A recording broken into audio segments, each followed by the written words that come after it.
Imagine drifting back in time to the Middle Ages, where sickness was everywhere and cures were often stranger than the illnesses themselves. In a world without antibiotics, without modern hospitals, and without any real understanding of germs, people had to rely on remedies that might sound unbelievable to us today. From drinking potions made of crushed gemstones to letting blood flow from their veins in hopes of restoring balance, medieval cures were a mixture of fear, faith, and creativity. And while many of these practices sound odd, even dangerous, they reveal a fascinating side of human history. History that we can explore together, slowly and gently, as you let your mind wander into a story meant to help you relax and rest. Before we dive into the curious world of medieval medicine, make sure to subscribe to the channel so you never miss a chance to fall asleep to another journey through history. Leave a comment below and let me know what parts of history interest you most, and also when you like to listen, whether it's right before bed, during a restless night, or simply when you need a moment of calm. Your comments not only inspire future videos, but they also help create a community of listeners who share the same fascination with the past. So get comfortable, close your eyes if you'd like, and let yourself be carried away by the strange, sometimes unsettling, but always intriguing cures that medieval people believed could bring healing. By the end, you might be surprised at how creative and desperate people once were in their search for health. And remember, at the closing of this video, I'll ask you again to share your thoughts and join this growing circle of curious minds who find comfort in history. For now, let's begin our journey into a world where remedies were as mysterious as the times themselves. In the dim candlelight of a medieval chamber, a physician dressed in long robes would often prepare to heal a patient by reaching for a sharp instrument rather than a soothing remedy. The treatment was called bloodletting, and it was one of the most widely used medical practices of the Middle Ages.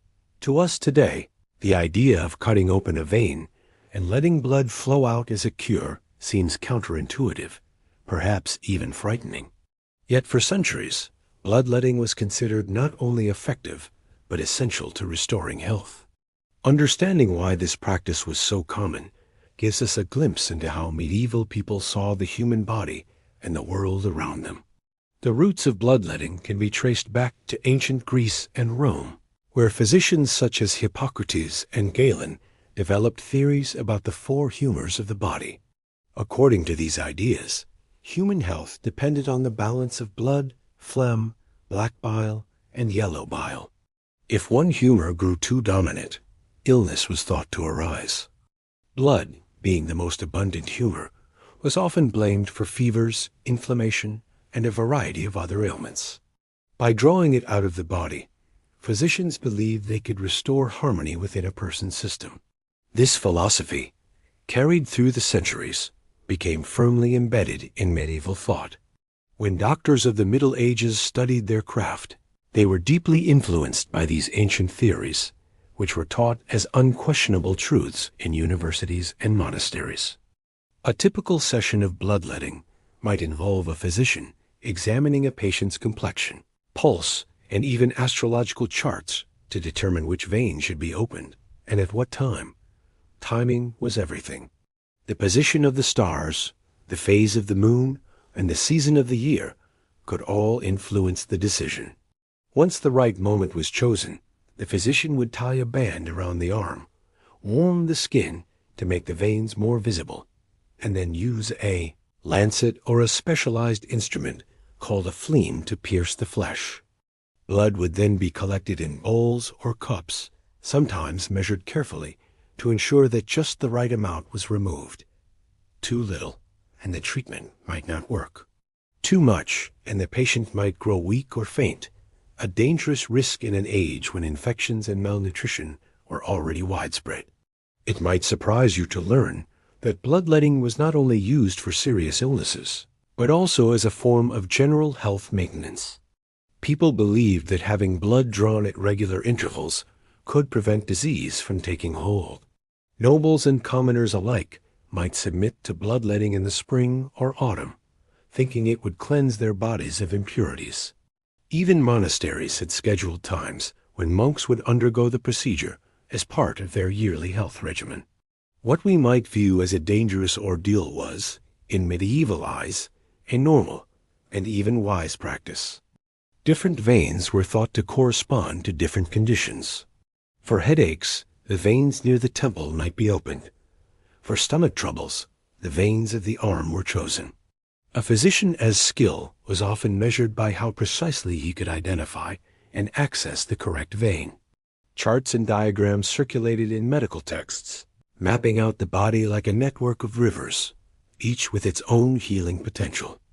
These illustrations were sometimes beautifully illuminated, combining art with instruction, and they served as teaching tools for generations of medical students. The instruments used in bloodletting were simple but effective. Lancets were small, sharp blades that could make a quick incision. Fleams often had multiple blades that folded into a handle, much like a pocket knife. Some practitioners used cupping glasses, heated and placed on the skin to draw blood to the surface before a small cut was made. Others employed leeches, which were considered gentler than the knife and were believed to draw out bad blood in a more controlled way. We will explore the curious use of leeches more deeply in the next chapter, but for now it is enough to note that they, too, are part of this widespread practice. Stories of bloodletting can sound grim, but they were often wrapped in ceremony and reassurance. Physicians would explain their reasoning, sometimes citing revered authorities from antiquity. Patients, though nervous, placed their trust in these healers because there were few alternatives. In an age when diseases struck without warning, and often without cure, the act of doing anything to fight back against illness provided a sense of control. Bloodletting gave people hope, and hope itself was a kind of medicine. Not all outcomes were positive, of course. Many patients grew weak after losing too much blood, and some undoubtedly died from the procedure. Yet the failures did not shake belief in the practice. Instead, they were often explained away as mistakes in timing, miscalculations of the moon's influence, or the unavoidable will of God. Rarely did anyone question the theory itself, because it had been taught and retaught for so long. In this way, bloodletting endured for centuries, passed from one generation to the next as a cornerstone of medical care. Bloodletting was not limited to Europe. Similar practices could be found in the Islamic world, where learned physicians also studied Galen and expanded upon his works. In fact, Arabic translations of Greek medical texts helped preserve and transmit these ideas to medieval Europe. The shared belief across cultures reinforced the sense that bloodletting must be effective. If so many wise men across lands and languages agreed, then surely the practice held truth. The cross-cultural acceptance of bloodletting highlights just how deeply ingrained the theory of humors was in human understanding of health. One can imagine the sights and sounds of a medieval bloodletting session. The quiet murmur of voices as the physician prepared his tools, the flickering light of candles casting shadows on the walls, the patient seated, arm extended, with a mixture of trust and apprehension, the sudden sting of the blade, followed by the warm trickle of blood flowing into a vessel. Perhaps the patient winced, perhaps they sighed in relief, convinced that sickness was being drawn away with every drop.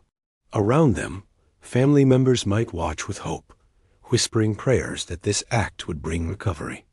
For the wealthy, bloodletting could be a private affair in a chamber lined with tapestries. For the poor, it might take place in a simple home, or even a busy marketplace, where barber surgeons offered their services.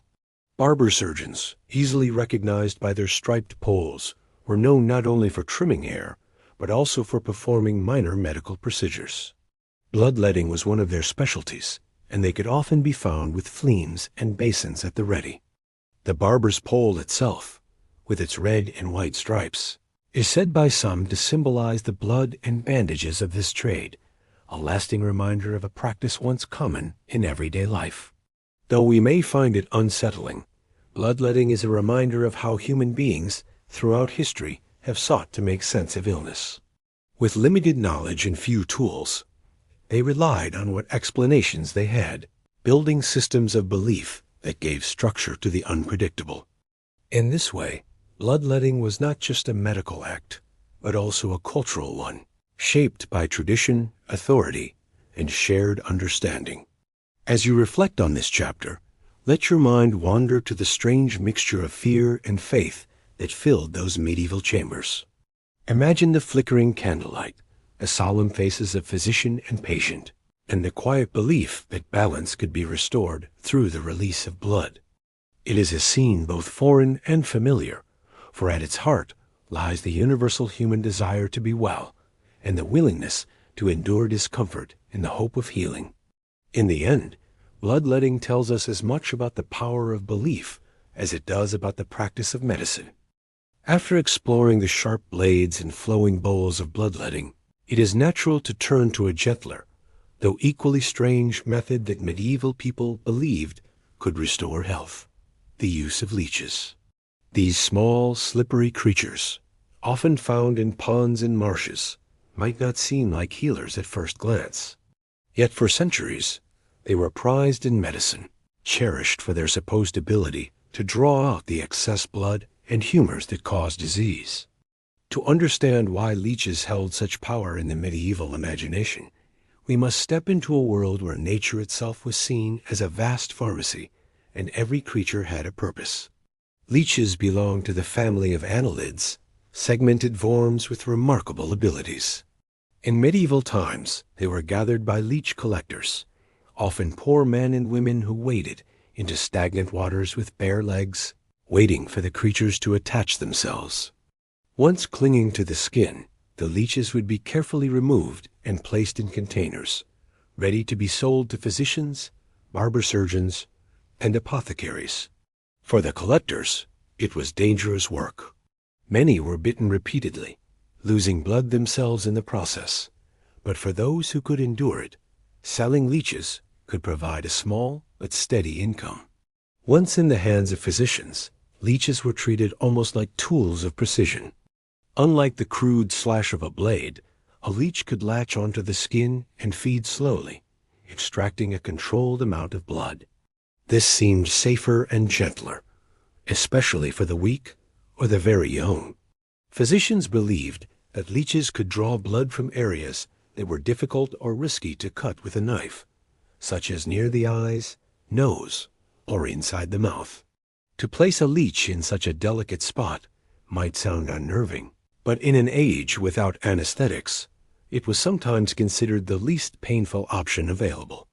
The theory behind leech use was the same as that behind bloodletting. Illness arose from an imbalance of humors, and by removing blood, balance could be restored. Yet leeches carried a mystique that blades could not match. They were living creatures, part of the natural order, and their very design seemed suited for healing. Their mouths contained tiny jaws with rows of teeth that created a distinctive Y-shaped mark as they bit. Their saliva contained substances that prevented clotting, allowing blood to flow freely. Medieval physicians did not understand the chemistry behind this, but they observed the results. Leeches could draw blood steadily for long periods without needing to reopen the wound. This efficiency made them ideal partners in the art of healing. The use of leeches was not limited to serious illness. They were applied to relieve headaches, fevers, swellings, and even melancholy. A patient might sit quietly as several leeches attached themselves to the skin, the sensation described as a slight sting at first, followed by numbness as the creatures did their work. Once sated, the leeches would drop off, swollen with blood, leaving behind small wounds that often continued to bleed for hours. To many, this prolonged bleeding was a sign of success, evidence that the body was being cleansed of excess or harmful fluids. Leeches were also used in more dramatic treatments. For example, when inflammation struck the throat and made breathing difficult, physicians sometimes placed leeches directly inside the mouth, attaching them to the back of the throat or under the tongue. Such a scene must have been frightening, both for the patient and the onlookers. Yet it was carried out with the belief that the leeches were drawing away the dangerous humors, causing the swelling. In some cases, this might have provided temporary relief, though in many others it added to the suffering. Still, the persistence of this practice shows just how deeply rooted the trust in leeches had become. In medieval households, leeches might be kept in small jars or bowls, ready for use when illness struck. Apothecaries sold them alongside herbs, ointments, and powders.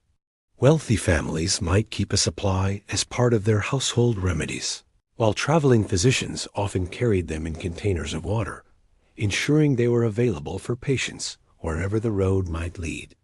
To lose one's leeches was considered a serious inconvenience, as they were not always easy to replace. Beyond their practical use, leeches also carried symbolic meaning. They were seen as creatures that fed on excess, purifying what was unclean. Their slimy, unsettling nature was balanced by their role in healing, a reminder that in the medieval worldview, even the most unlikely parts of creation had their place in the grand design. In sermons and writings, leeches were sometimes used as metaphors for greed or sin, but in medicine, they were treated with respect, even reverence, for their service to human health. It is worth noting that the popularity of leeches was not confined to medieval Europe.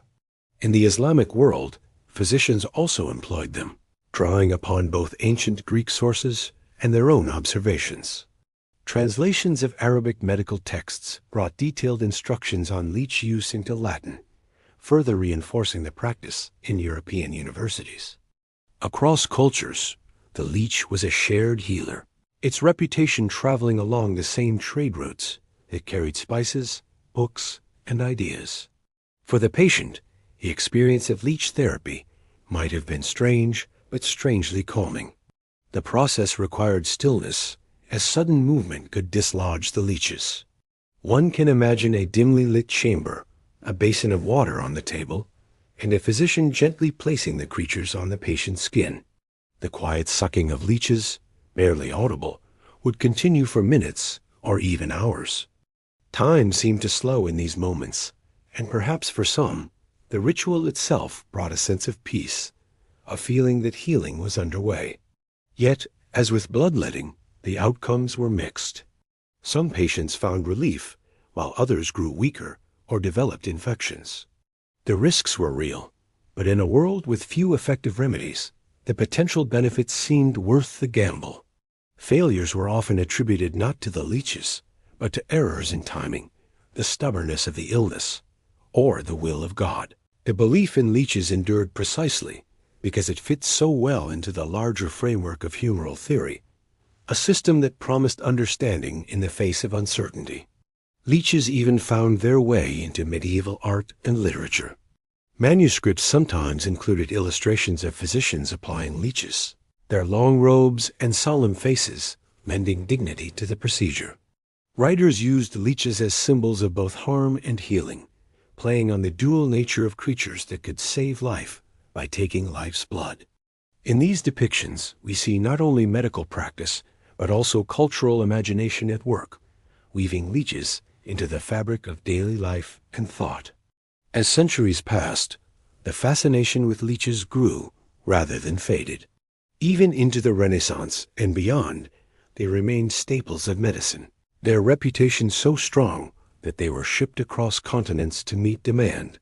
The story of leeches reminds us how deeply people trusted in the living world around them, searching for allies in nature's strange and slippery forms. Though today we might shudder at the idea of placing leeches on our skin, in medieval times they were welcomed as helpers, guardians of balance, and silent partners in the struggle against sickness. As you drift with this thought, imagine the cool touch of a leech on the skin, the quiet persistence of its work, and the patient stillness it required. In the medieval mind, these creatures were not pests, but healers, tiny instruments of restoration. Their presence speaks to a time when the boundary between the natural and the medical was thin, when people saw the world itself as a source of remedies. In the end, the power of leeches lies not only in their physical action, but also in the belief that even the humblest of creatures could hold the key to health. In the medieval world, sickness and health were not seen as random events. Instead, they were believed to be deeply connected to the rhythms of the heavens. The stars, the moon, and the planets were thought to exert real influence on the human body, guiding not only personality and fate, but also illness and cure. To us today, astrology is often treated as a light-hearted diversion, but in the Middle Ages, it was considered a serious science, studied alongside medicine in the great universities of Europe. Physicians did not simply reach for herbs or tools. They also looked to the night sky, reading the positions of celestial bodies before deciding how and when to treat a patient. This belief was rooted in the idea that the universe was a harmonious whole, a great chain of being where every part was connected to every other. The body, with its humors and organs, was seen as a microcosm of the cosmos. Just as the heavens moved in regular patterns, so too did the forces within the human frame. When those patterns fell out of alignment, sickness followed. Restoring health meant restoring harmony between the body and the stars. For this reason, medical astrology was not a superstition, but a respected tool used by some of the most learned men of the age. Imagine a physician in a medieval city preparing to treat a patient. Before taking up his instruments, he might unroll a parchment marked with circles and symbols, the astrological chart. He would note the hour and the day of the patient's complaint, compare it with the movement of the planets, and determine whether the heavens were favorable for a cure. If Mars, the planet of heat and war, was in a dominant position, the illness might be seen as fiery, requiring cooling remedies. If Saturn, cold and slow, held sway, the disease might be considered heavy and melancholy, demanding a different approach. In this way, astrology guided not only the choice of treatment, but also the timing of it. One of the most famous tools in medical astrology was the zodiac man, an image of the human body mapped with the signs of the zodiac. Each part of the body corresponded to a sign. Aries ruled the head, Taurus the neck, Gemini the arms, and so forth down to Pisces, which governed the feet. Physicians used these diagrams to decide when to apply bloodletting, when to administer herbs, and when to avoid intervention altogether. If the moon was in a sign that ruled the afflicted part of the body, treatments might be delayed until the heavens were more favorable. To ignore these celestial rules was considered reckless, even dangerous. Patients themselves often believed deeply in the power of the stars. When they sought out a physician, they did not only expect physical remedies, but also guidance based on astrological wisdom. A healer who could read the heavens inspired confidence, offering explanations for illness that went beyond the visible. The stars gave shape to the mysterious, turning random suffering into a pattern that could be studied and perhaps influenced. Even the most skeptical might find comfort in the idea that their fate was written in the sky, part of a larger and meaningful order. Astrology's influence stretched beyond the sick room into the daily lives of medieval people. Farmers consulted the stars before planting crops. Travelers sought favorable times for journeys, and rulers looked to astrologers for advice on war and marriage.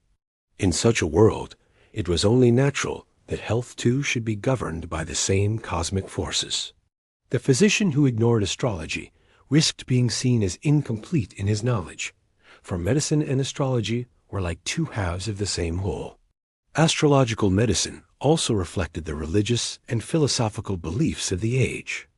Many saw the stars as instruments of God's will, not independent powers, but signs of the divine order. By studying them, physicians believed they were uncovering the hidden patterns set in place by the Creator.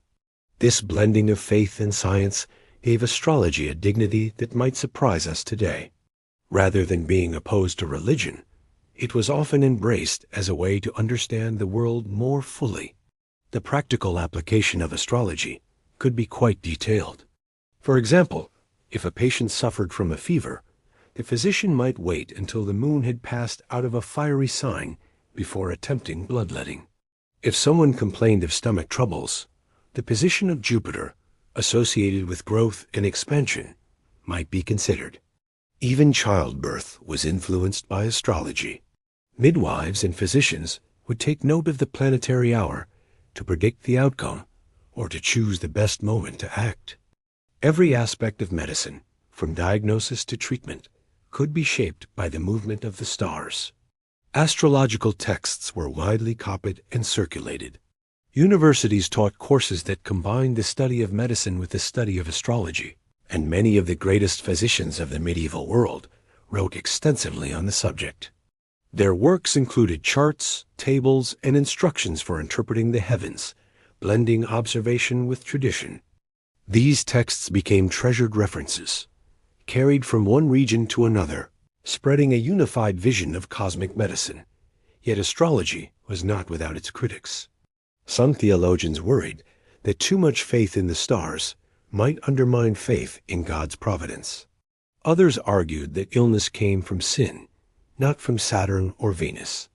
Still, astrology persisted, because it offered something that purely spiritual explanations could not: a system for predicting and controlling outcomes. In a world where disease struck without warning, astrology gave both patients and physicians a sense of agency, a way to act rather than simply to endure. For the patient lying ill in a medieval chamber, the presence of astrology might have been invisible but powerful. They might not have known the calculations behind the physician's decision, but they trusted that the timing of their treatment was guided by forces greater than themselves. To them, it was not strange that their body should reflect the sky. It was natural, part of the unity of creation. The quiet assurance that one's illness was part of a cosmic rhythm may have offered comfort, even when the cure itself was uncertain. Imagine the sky on a clear medieval night, unspoiled by the lights of modern cities. The stars would have stretched from horizon to horizon, brilliant and countless. For people of that time, this view was not only beautiful, but also instructive, a living text to be read and interpreted. The same stars that guided sailors across oceans also guided physicians at the bedside. To gaze at them was to see the very framework of life itself. And in that vast pattern, every sickness and every healing had its place. The persistence of astrology in medicine shows us how deeply medieval people sought meaning in the face of suffering. They did not see illness as a random misfortune, but as part of a greater design. Even when remedies failed, the system itself remained intact, for the stars continued to shine and to move. The belief in astrology endured because it answered questions that went beyond the physical. Why me? Why now? The heavens, silent and eternal, seemed to hold the reply. As you let your thoughts drift with this chapter, imagine lying beneath a starlit sky, the constellations wheeling slowly overhead. Picture the medieval physician tracing their patterns, seeking guidance in the delicate dance of planets and signs. In those stars, hope was written and healing was sought. The story of astrology and medicine is not only about cures, but also about the enduring human desire to find order, meaning, and comfort in the mysteries of existence. Among the many cures medieval people placed their trust in, few were as striking or as symbolic as the belief that the very hand of a king could heal disease. This practice, known as the king's touch, was not a fringe superstition whispered in dark corners, but a celebrated ritual performed in the sight of thousands. It drew on ideas of divine power, royal authority, and the deep human need to believe that some sicknesses could be cured by something greater than medicine alone. At its heart, the king's touch reveals how, in the Middle Ages, healing was never just about the body. It was also about faith, power, and the unseen threads that bound society together. The illness most often associated with the king's touch was scrofula, a form of tuberculosis that caused swollen lumps in the neck. Today, we know it as a bacterial infection, but to medieval people, its slow, lingering nature made it particularly frightening. Traditional remedies often failed, and so people turned to higher powers for relief. They believed that monarchs, by virtue of their sacred office, carried within them the power to heal. Just as kings ruled by divine right, so too could they drive away sickness with the brush of their hand. This belief was not confined to a single country. In England and France especially, the ritual of the king's touch became a major part of royal ceremony. Imagine a great hall filled with the sick and the hopeful. They have traveled from villages and towns, some carrying children, others leaning on crutches or supported by family. The air is heavy with the sounds of coughing, the smell of sickness mingled with the faint sweetness of incense. At the center stands the king, robed and crowned, surrounded by priests and courtiers. One by one, the afflicted are brought forward.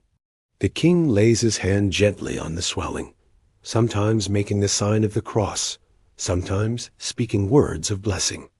In that moment, the touch of the monarch is believed to carry divine power, flowing from the sacred office he holds into the body of the sick. The ritual did not end with the touch itself. In many cases, the king also gave the afflicted a small coin, known as a touch piece. These coins, often marked with a cross or the monarch's image, were worn on chains or kept close to the body as ongoing tokens of healing. To possess one was to carry a reminder of divine favor, a physical symbol of hope that the cure would endure. For many, the coin was as important as the touch, something tangible to hold on to long after the ceremony had passed. Why did people believe so strongly in the king's touch? Part of the answer lies in the medieval understanding of kingship. Monarchs were not merely political leaders. They were seen as chosen by God, set apart from ordinary men. Coronation rituals emphasized this sacred status, with anointing oils, blessings, and oaths that tied the king to divine authority. If he could rule by God's will, it was not a stretch to believe that he could also heal by it. In a society where religion and daily life were woven tightly together, the idea of a holy king whose touch could cure seemed not only plausible but natural. The belief also served important social purposes. For the sick, it offered hope when other remedies failed. For the crown, it reinforced the king's special status, binding subjects to him not just through law and loyalty, but through personal gratitude. Every healing ceremony was a display of royal power, a reminder that the king was more than a ruler, he was a living vessel of divine grace.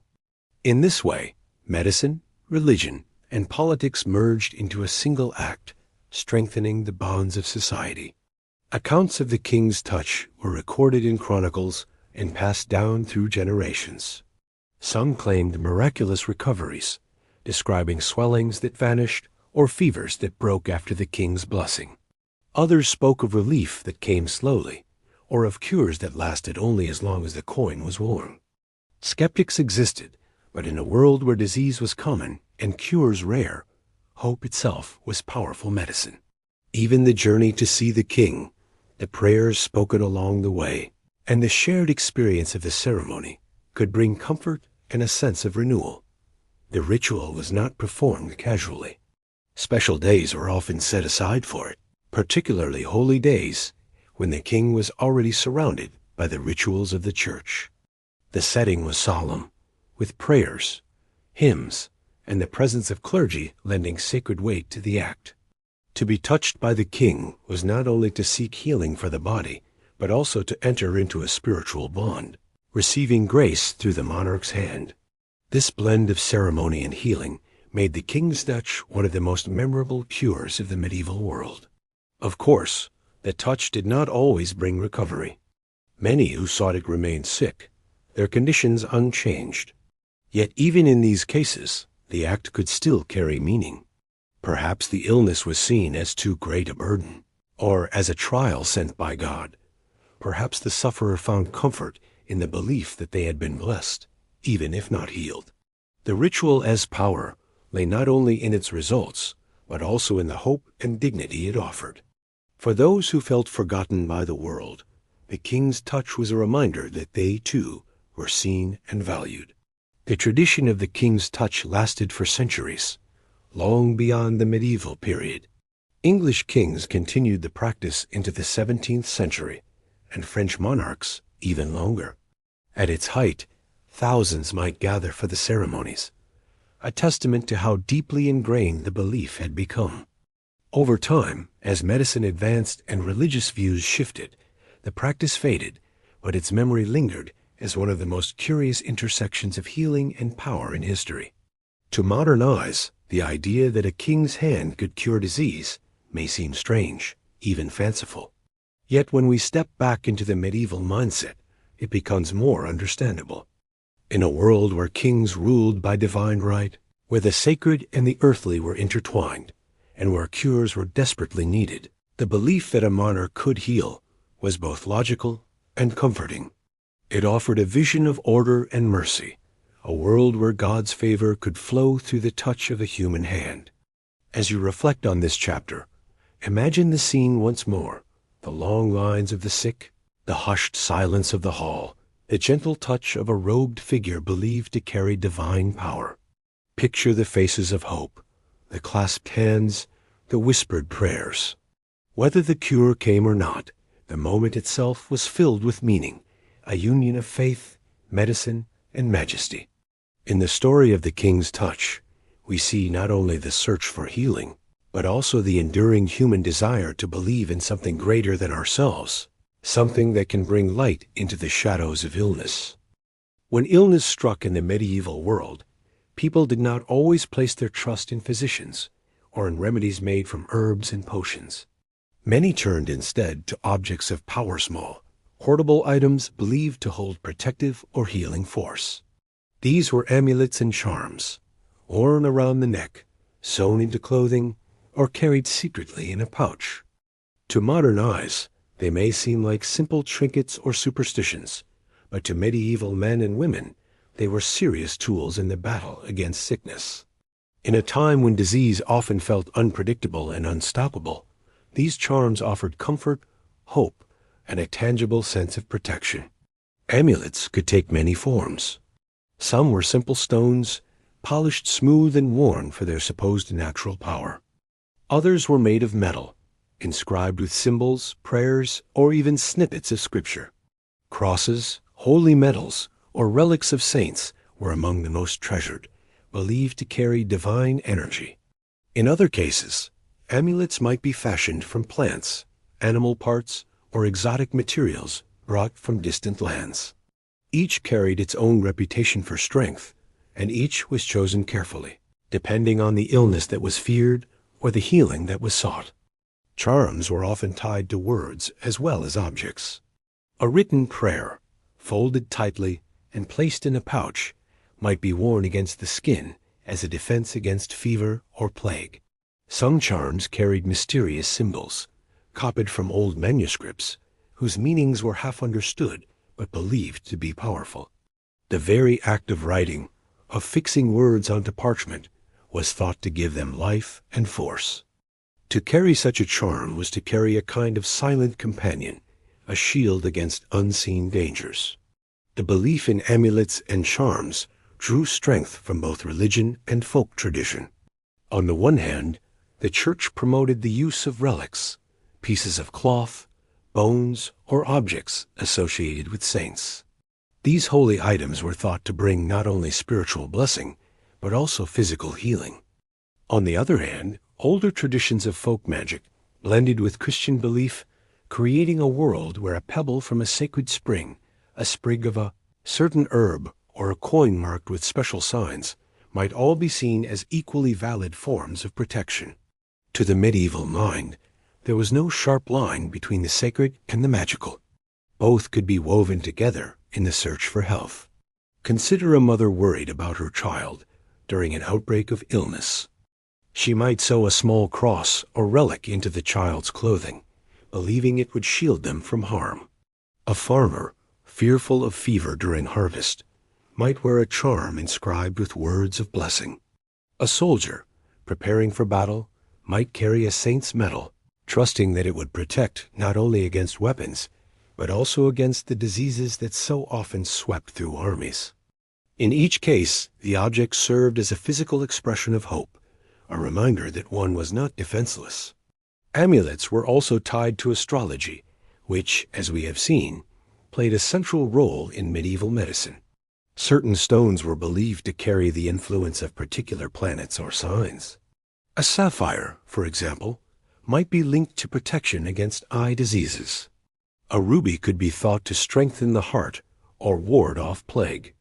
By wearing the right stone under the right planetary alignment, a person hoped to harmonize themselves with the cosmic order, drawing down celestial power into their own body. This blending of natural object and heavenly influence gave amulets a special significance.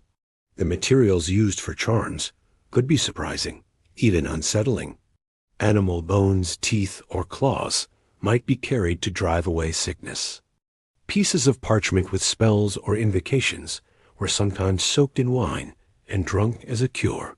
In other cases, words were whispered over a charm before it was worn, imbuing it with the force of sound and intention. The charm was not only a thing, but also a process, a ritual that connected the wearer to unseen forces. Whether through touch, sight, or sound, the charm became a channel for power. One particularly common type of charm was the Agnus Dei, a small disc of wax imprinted with a lamb and blessed by the Pope. These were distributed widely and worn as tokens of divine protection. Another was the cramp ring, blessed by monarchs on Good Friday and believed to ward off seizures and fits. In these examples, we see how official religion itself embraced the power of objects, giving them authority and spreading their use across society. To wear such a charm was not merely a private act of faith, but a recognized and communal practice. Of course, not everyone approved. Some church authorities worried that charms and amulets strayed too close to pagan magic. They warned that trusting in objects rather than in God alone might be dangerous to the soul. Yet others defended the practice, arguing that if a charm carried a prayer or a blessing, it was simply another form of devotion. The debate itself shows how important these objects were, woven so deeply into daily life that they could not easily be set aside. For the ordinary person, the effectiveness of a charm was measured not by theory, but by experience. If one remained healthy while others fell ill, the charm was praised. If sickness came, perhaps the charm had not been worn correctly, or perhaps it had lost its power and needed to be renewed. Rarely was the belief itself abandoned. In times of plague especially, when fear was at its height and remedies seemed powerless, charms multiplied. People clutched them, kissed them, passed them down to children, and carried them into the grave. Imagine for a moment the feel of such an amulet. A smooth stone warmed by the body, a tiny pouch resting close to the heart, a coin that catches the light when turned in the hand. To the medieval wearer, this object was more than a possession. It was a guardian, a quiet companion against the uncertainties of life. In a world where invisible forces seemed to shape every turn of fortune, to hold an amulet was to hold a fragment of security, a piece of certainty in the midst of chaos. The legacy of amulets and charms lingers even today. Many people still wear jewelry with religious symbols, carry lucky tokens, or place faith in objects that connect them to something larger. While science has given us new ways to fight disease, the human desire for protection, comfort, and meaning has never faded. The medieval world may seem distant, but the impulse to carry a charm against misfortune remains familiar. As you let your mind drift, picture the dim interior of a medieval home where a family gathers around the hearth. A small child wears a charm sewn into their tunic. A father carries a coin blessed at a shrine. A mother keeps a relic in a pouch near her heart. Outside, illness spreads through the town, but within the home, these small objects are treasured, kissed, and trusted. They may or may not bring physical healing, but they bring peace, and sometimes the peace was healing enough. In the story of amulets and charms, we see not only strange beliefs, but also the enduring human to find comfort in the touch of something close, something that can be held in the hand and trusted in the heart. In a time when medicine was as much about faith and mystery as it was about herbs and tools, the power of sound was never overlooked. Medieval people believed that the human voice, especially when combined with sacred words or harmonious music, could bring healing to body and soul. To us today, the idea of curing illness with song or chant may seem like a gentle comfort rather than a medical treatment. Yet in the Middle Ages, music and incantations were considered potent remedies. They reached beyond the physical body into the realms of spirit, belief, and imagination, reminding us how closely healing and ritual were entwined. The roots of this practice lay deep in both religious and folk traditions. In monasteries, chants filled the air daily, their rhythmic patterns believed not only to glorify God, but also to bring peace to troubled minds and sick bodies. Monks who sang the divine office hours of prayer at dawn, midday, and night often described the chants as medicine for the soul. And if the soul was healed, it was thought, the body might follow. The harmony of voices rising together was seen as a mirror of the harmony the human body needed: balance, order, and peace. The sound itself was thought to realign what sickness had thrown into disarray. Incantations, on the other hand, belonged to the more mysterious side of healing. These were spoken or whispered formulas, often blending religious prayers with older magical traditions. A healer might stand at the bedside of a feverish patient, murmuring words that invoked saints, angels, or protective forces. Sometimes the incantation included the name of the illness, commanding it to depart. Other times it was more like a plea, asking divine beings to intercede. The power was not only in the meaning of the words, but in the act of speaking them. To give sound to a prayer was to give it life, to make it active in the world. One of the most fascinating aspects of incantations was their rhythm. Repetition was believed to strengthen the effect, so phrases might be spoken 3 times, 7 times, or even 40 times in a row. Numbers themselves carried symbolic meaning, drawn from the Bible and from ancient traditions. To repeat a word of healing again and again was to weave a pattern in sound, a net of protection that illness could not slip through. The patient, listening in a fevered state, might have found comfort in the steady murmur, a lullaby of hope that calmed the restless mind. Music, too, was often used in direct healing. Instruments such as the harp, the lute, or simple flutes were played at bedsides. The vibrations of strings, the flow of melody, were thought to soothe pain, ease melancholy, and lighten the heavy weight of sickness. Physicians sometimes recommended music as part of treatment, especially for those suffering from sadness or madness. The belief was that certain modes or scales could affect the humors, lifting the spirit or cooling the temper. Just as herbs balanced the body, so too could melody balance the mind. Think of a medieval hall where a patient lies weak upon a bed, surrounded by family. A healer enters, carrying not only herbs, but also a small harp. As the strings are plucked, a gentle sound fills the room, mingling with the low light of candles. The notes flow like water, softening the edges of fear and weariness. The patient closes their eyes, breathing more evenly, perhaps slipping into rest. Whether the music cured the disease or not, it brought something precious, a sense of calm, of order restored, even if only for a while. The blending of words and music was also common. Chanted prayers, sung psalms, or whispered incantations, accompanied by soft tones, created an atmosphere where healing seemed possible. In some traditions, the very vibrations of the voice were thought to resonate within the body, loosening the grip of pain. Physicians and priests might work together, one tending the body, the other tending the spirit, their roles overlapping in the shared belief that sound could reach places medicine could not. Incantations often included the names of saints. Saint Blaise, protector against throat ailments, might be invoked in a chant spoken over someone with a cough or swelling. Saint Apollonia, patron of teeth, was called upon for dental pain. The repetition of these names tied the sufferer to the stories of holy men and women who had endured suffering themselves. In this way, Incantations were not only commands or prayers, but connections, drawing strength from the lives of those who had gone before. Yet incantations could also veer into the magical. Words in Latin or even in strange half-meaningless syllables were written down and recited, their power residing not in understanding but in mystery. Some were passed down through families, whispered from grandmother to granddaughter, carrying with them the weight of tradition.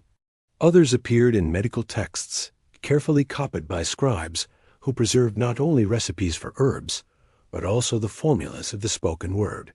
To dismiss these as mere superstition is to overlook how real their effect was to those who believed.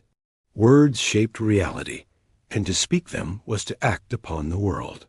For the medieval person, the line between music, prayer, and incantation was thin. All sound carried power, and all power could heal. Even silence had its role, but silence broken by a carefully chosen word or a note of music could transform a sick room. The atmosphere mattered. To be surrounded by rhythm and tone, to hear the familiar cadence of a prayer or the comforting flow of a melody, was to feel oneself lifted out of fear, if only briefly. In that lifting, healing could begin. Modern science has found echoes of these medieval beliefs. We know now that music can lower stress, slow the heartbeat, and ease pain. The rhythm of repeated phrases can calm the anxious mind, much like the repetition of a lullaby soothes a child. Though the medieval explanations were wrapped in humors and the sacred, the experience itself remains familiar. We, too, turn to sound for comfort, whether in the form of music, prayer, or the simple murmur of a kind voice.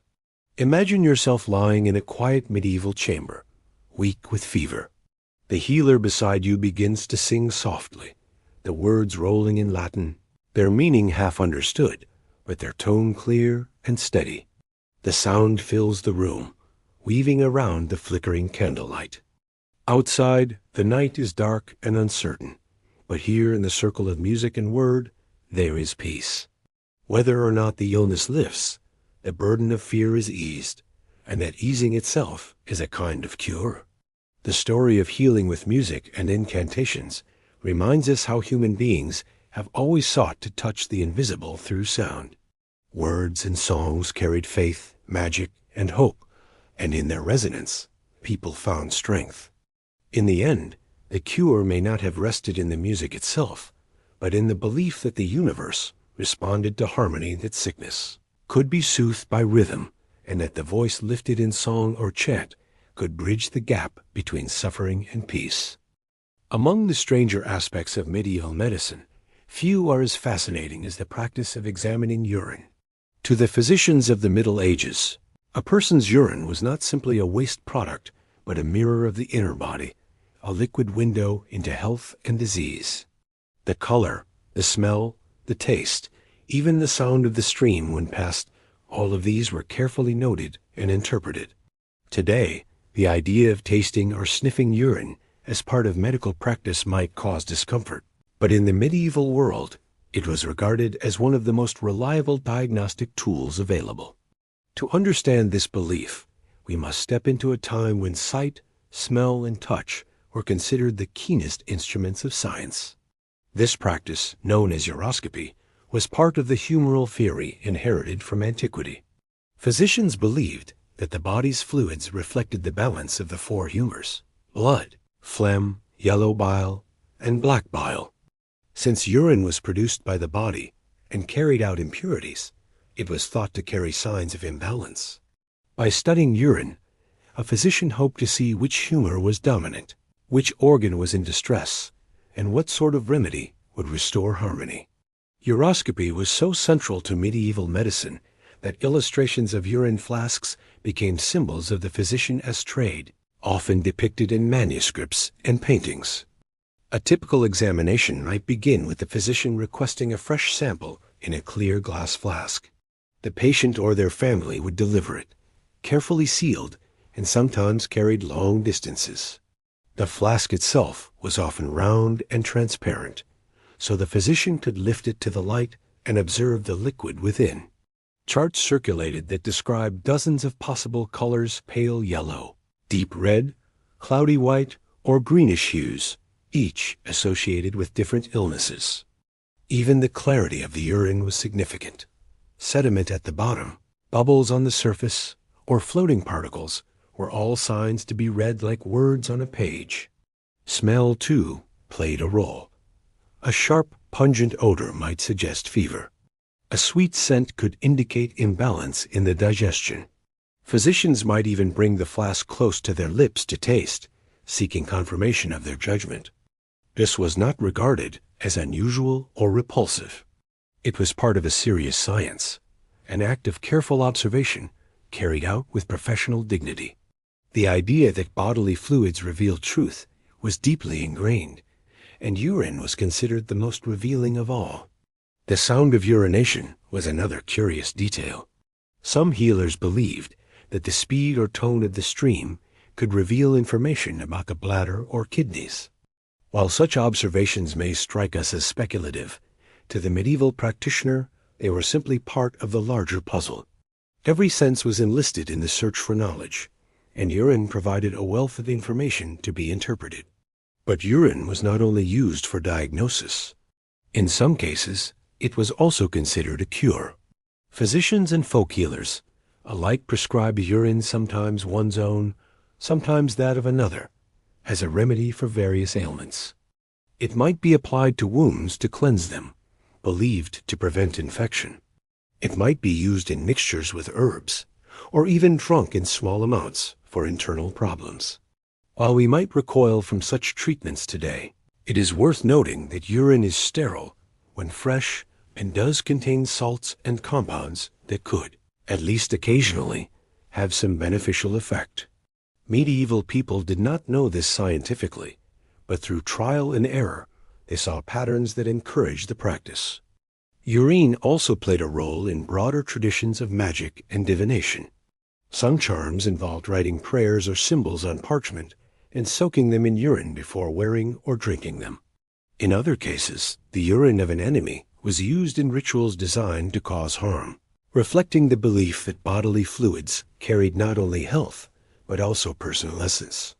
These magical uses show how closely medicine, spirituality, and superstition intertwined, with urine standing at the center as both a diagnostic tool and a substance of power. For the patient, the act of submitting urine for examination could be a moment of both anxiety and relief. On the one hand, it was a private part of the body exposed to judgment. On the other hand, it was less frightening than being cut or bled. The physician's careful study of the flask, his confident pronouncements about the state of the humors, gave a sense that illness was understandable, predictable, and treatable. Even if the cure was uncertain, the diagnosis itself brought order to the chaos of sickness. Uroscopy became so widespread that it even entered popular culture. Poems, jokes, and satirical drawings mocked physicians who peered endlessly at flasks of urine, as if all of medicine could be reduced to a single golden liquid. Yet despite the mockery, the practice endured, because it was one of the few diagnostic methods that gave visible, tangible results. Unlike invisible humors or mysterious stars, urine could be held in the hand, studied with the eye, and presented as evidence. It gave medicine a sense of solidity in a world full of uncertainty. The importance of urine was also reflected in the training of physicians. Medical texts contained long chapters on uroscopy, with diagrams showing flasks of different colors and notes on their meaning. Students memorized these details, learning to connect visual observation with humoral theory. The practice became part of the professional identity of the physician, a marker that distinguished learned doctors from mere healers or barber surgeons. To carry a urine flask was to carry a badge of authority, a sign of education and expertise. Imagine for a moment a medieval household during a time of illness. The family carefully collects a flask of urine from the sickbed, wrapping it in cloth to protect it on the journey. A messenger carries it to the physician, who receives it with solemn attention. In his study, lit by the soft glow of candles, he lifts the flask to the light, tilts it gently, watches the sediment drift. He makes notes on its color, its clarity, its odor, and then delivers his verdict. A diagnosis formed not only from observation, but from centuries of tradition. To the family, this moment is filled with both dread and hope, for in the physician's words lies the promise of understanding. Though modern medicine has left behind the more extravagant aspects of uroscopy, the practice still echoes in our world. Today, doctors use urine tests to detect infections, monitor kidney health, and diagnose conditions such as diabetes practices that owe something to the long tradition of seeing urine as a reflection of the inner body. What once was a matter of taste and sight has become a matter of chemistry and technology. Yet the underlying idea remains. Urine tells us something important about our health. As you let your thoughts settle on this chapter, picture the glass flask glinting in candlelight, the golden liquid within shifting as the physician turns it in his hands. Imagine the quiet hush as a verdict is pronounced, the mixture of fear and relief on the faces of those waiting. In that moment, medicine was not distant or mechanical, but intimate and immediate, a dialogue between the body and the healer. Strange as it may seem, the story of urine in medieval medicine is a reminder of how deeply people have always longed to understand the hidden workings of their own bodies, and how they sought meaning in the simplest and most personal of substances. While bloodletting, leeches, astrology, and charms all played important roles in medieval medicine, the heart of daily healing often rested in the use of herbs and potions. Plants grew everywhere, from the hedgerows that lined village paths to the walled gardens of monasteries, and they were thought to carry within them powers given by God and nature to heal the sick. To the medieval person, the world was a pharmacy in plain sight. Yet, while many herbs were useful, others were mixed into recipes so strange, so puzzling, that they sound more like spells than medicine. In this chapter, we drift into the fragrant, sometimes unsettling world of herbal remedies and the odd brews that people believed could restore health. Herbal medicine was one of the most ancient traditions of healing. Knowledge of plants was passed down through families, preserved in manuscripts, and expanded by monks who carefully tended gardens filled with mint, sage, rosemary, and fennel. Each plant was believed to carry a signature clue to its purpose. For example, plants shaped like eyes might be used for eye ailments, or herbs that bled red sap were thought to treat blood disorders. This doctrine of signatures suggested that God had placed signs in nature to guide human beings toward cures, if only they knew how to read them. Consider the case of feverfew, a plant with bright white flowers. It was believed to drive away fevers, and women often used it to ease the pain of childbirth. Or willow bark, which was chewed or brewed into tea for pain relief. Unknown to them, it contained salicin, a compound that would one day inspire the creation of aspirin. In these examples, we glimpse how medieval remedies sometimes carried real medicinal value, even if the explanations for their effectiveness were framed in humoral terms rather than in chemistry. But alongside these practical herbs were recipes that reveal the stranger side of medieval medicine. A tonic for digestive troubles might include not only mint and fennel, but also ground-up emeralds, believed to carry protective power. Remedies for fever sometimes included the ashes of toads or the powdered horns of stags. To cure epilepsy, one text suggested drinking a mixture of wine and crushed coral.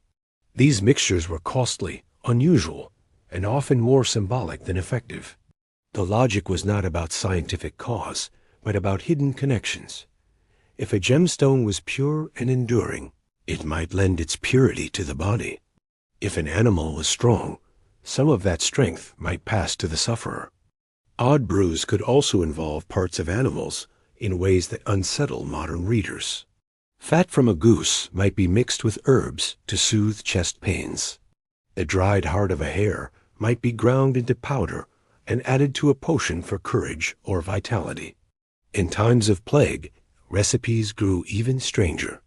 Some advised drinking mixtures containing ground-up snakes, spiders, or dried lizards, on the theory that fighting poison with poison could ward off the sickness.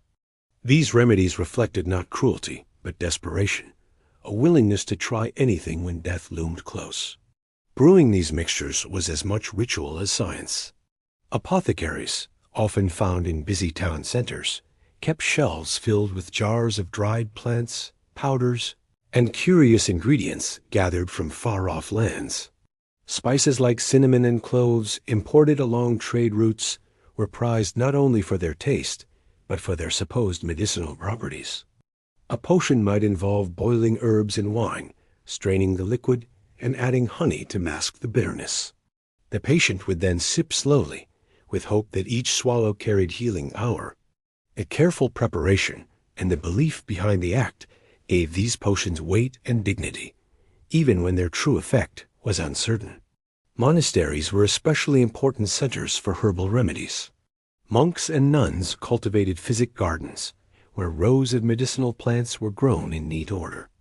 They copied ancient texts like those of Dioscorides and Galen, preserving knowledge through centuries of turmoil. In these gardens, lavender was harvested to calm the nerves, thyme to ease coughs, and rue to ward off evil influences. The garden itself was seen as a sacred space where the healing gifts of creation could be tended and shared. When villagers came seeking help, the herbs offered were not only medicine but blessings, rooted in both earth and spirit. Strange mixtures also included combinations of food and drink, thought to carry healing qualities. Warm ale spiced with herbs might be given to someone with chills. Bread soaked in vinegar could be pressed against wounds. Milk mixed with garlic was thought to strengthen the lungs. These home remedies, passed down from mother to daughter, neighbor to neighbor, were part of everyday survival. They reflected a world where the line between kitchen and apothecary was thin, and where healing might come as easily from the cooking pot as from the physician's bag. Not all mixtures were swallowed. Many were applied directly to the body. Poultices made of mashed herbs and animal fat were pressed against swellings. Strange ointments might be rubbed onto the skin to draw out sickness. Fumes from burning herbs were inhaled, thought to cleanse the lungs or ward off infection. Sometimes the patient was even bathed in mixtures of wine, vinegar, or milk, believing that sickness could be washed away as dirt was. In these practices, we see a deep faith in the power of touch, taste, and smell, the senses themselves engaged as part of the cure. Some of the strangest brews were tied to astrology. A potion might be brewed only when the moon was in a certain phase, or when a particular planet was in the sky.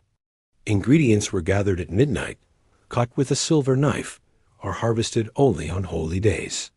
These rituals were not merely superstitions, but reflections of the belief that nature and cosmos worked together. By aligning the preparation with the heavens, the remedy was thought to carry greater force. The timing of the mixture became as important as the ingredients themselves. Yet despite their oddness, these remedies carried meaning. To the sick, they were not random concoctions, but carefully prepared gifts from nature and tradition. Even when the potion did little physically, the act of brewing, blessing, and drinking gave comfort. To hold a warm cup of spiced wine, to feel a poultice pressed gently against the skin, was to know that something was being done, that one was not alone in the fight against illness. In a world of uncertainty, that reassurance itself was powerful. Some remedies worked by accident of chemistry, others by the soothing ritual of care, and still others by the strength of belief. What they all share is the reminder that healing in the Middle Ages was never just about the body. It was about the whole person, their hopes, their fears, their community, and their place in the cosmos. A brew might look strange to us, but to them, it was a thread in the great tapestry of survival. As you let your thoughts drift with this chapter, imagine a small apothecary shop on a narrow street, its shelves crowded with jars of herbs, powders, and oils.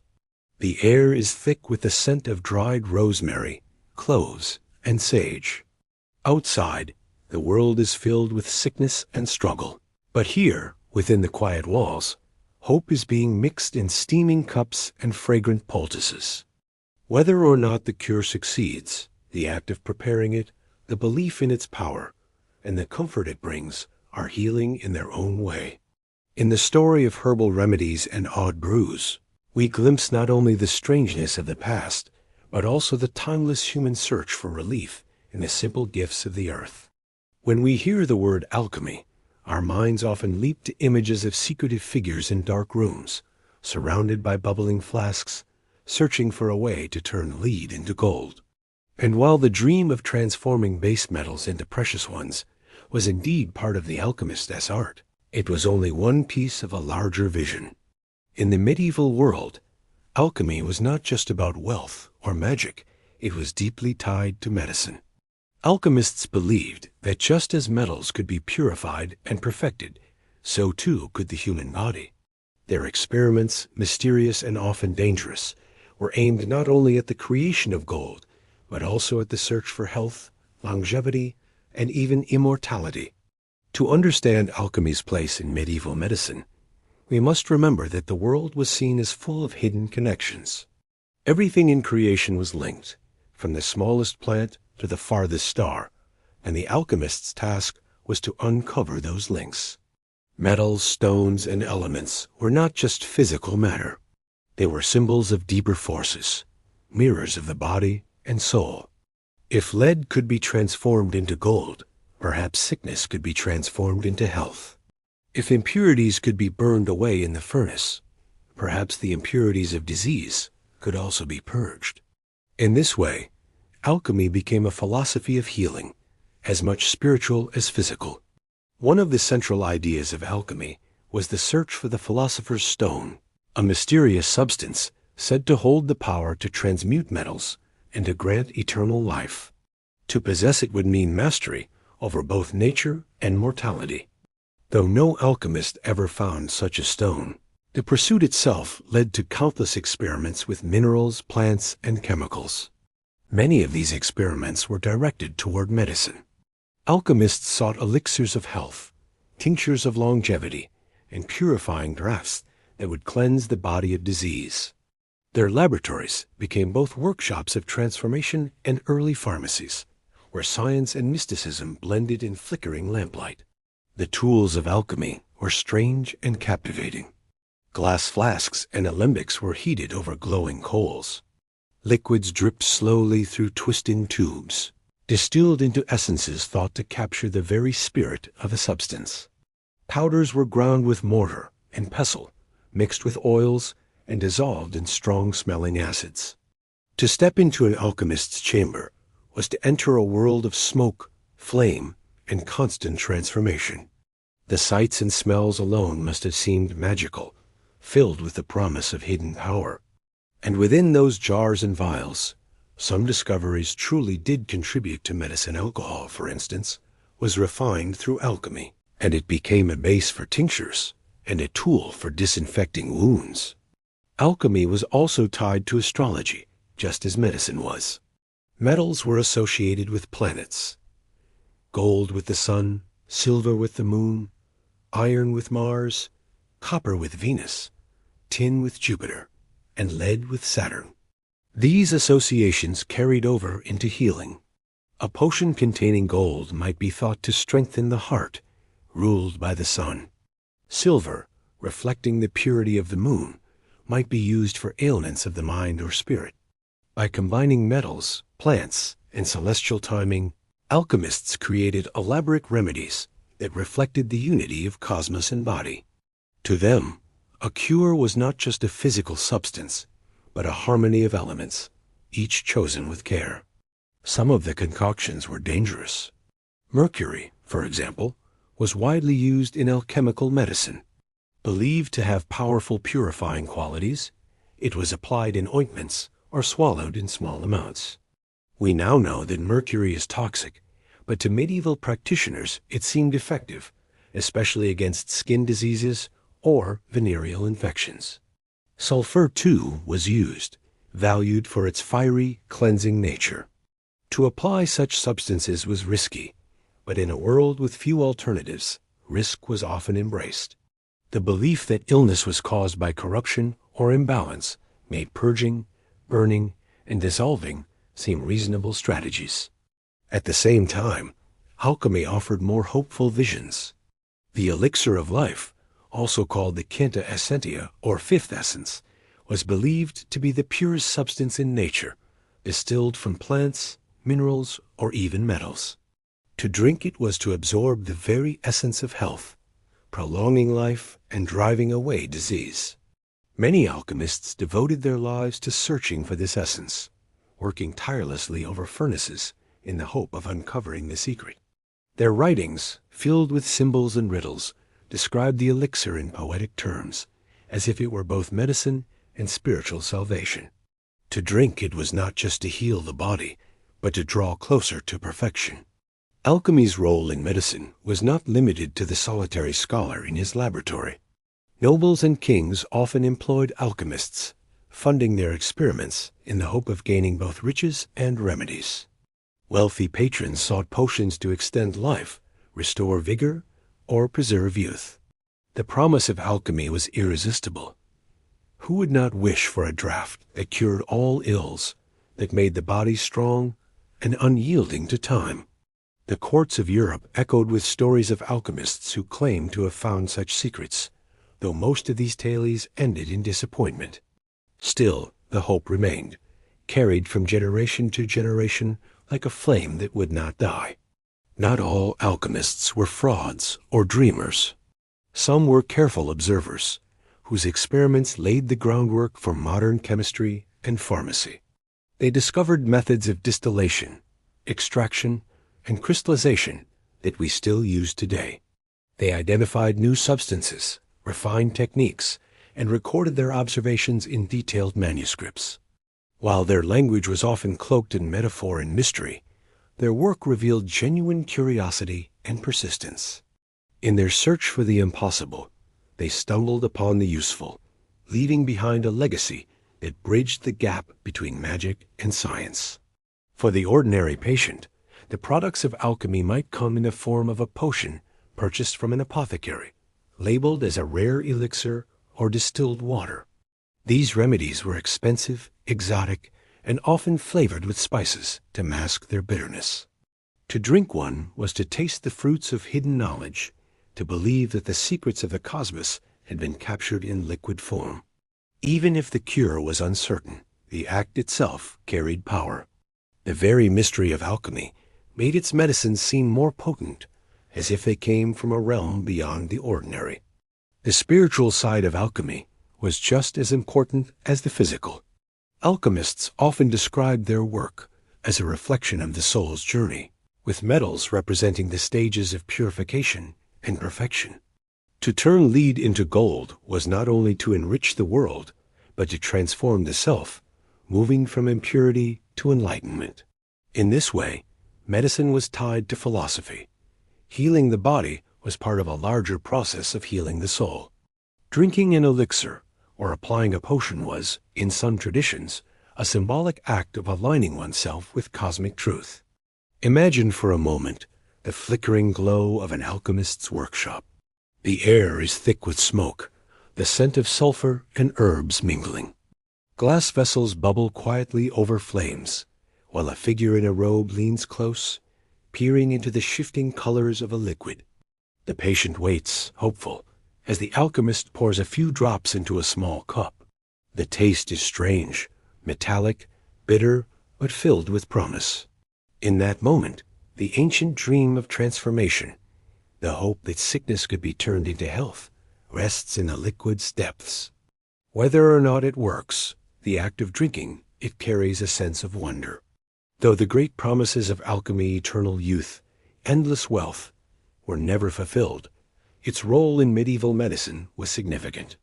It reflected the human desire to master both body and world, to uncover the hidden patterns of nature and bend them toward healing. In the search for gold, alchemists found glimpses of chemistry. In the search for immortality, they created medicines and methods that helped, in small ways, to ease suffering.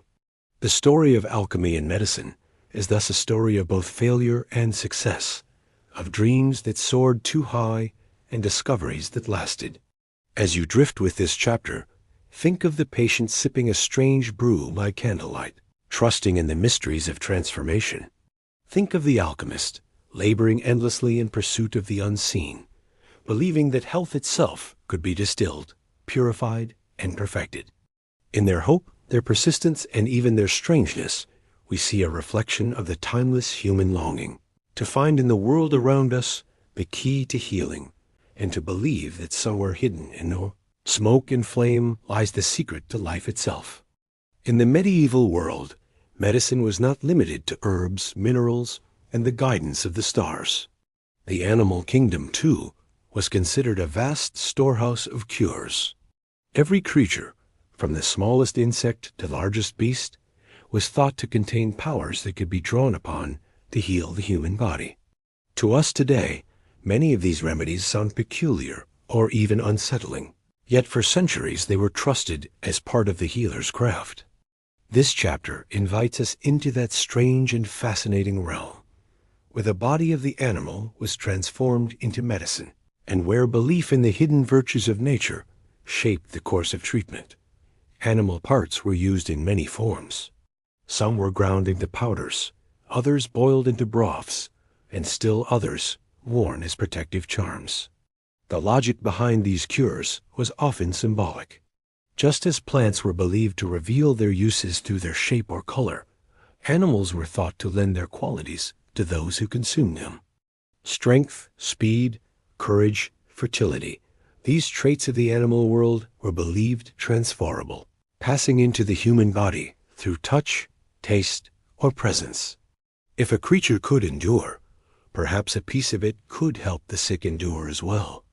Consider the use of bones and horns. Powdered staghorn, for instance, was thought to revive the weak and restore vitality.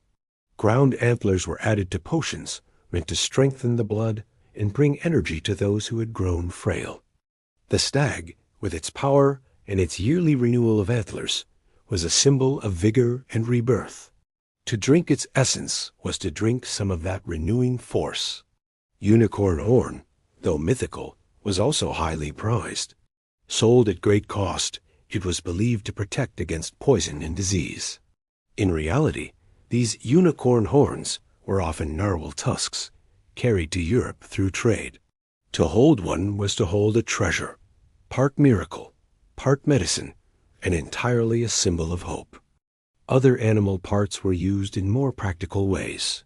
The fat of geese, bears, or pigs was rendered down and mixed with herbs to create ointments for wounds, burns, and joint pains.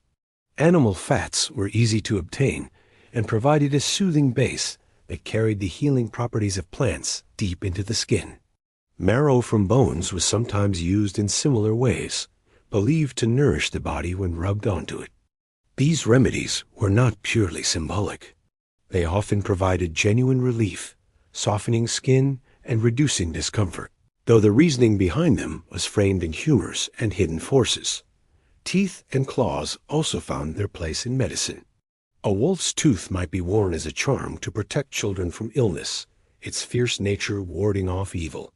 The claws of birds of prey were carried as talismans, thought to bring strength and courage.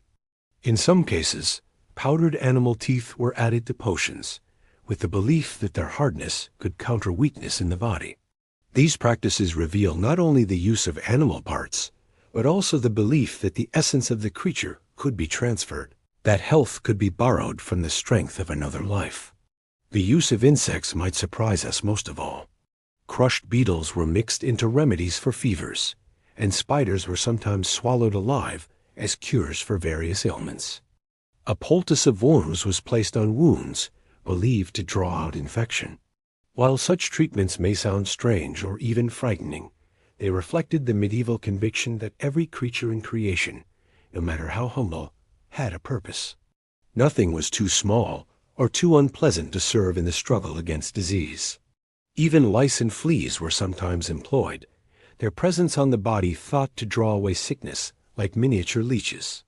Milk and honey, drawn from animals, were also essential parts of healing. Honey, in particular, was treasured for its sweetness, and its supposed purifying powers. It was applied to wounds to prevent infection, mixed into drinks to ease the throat, and blended with herbs to carry their strength more pleasantly.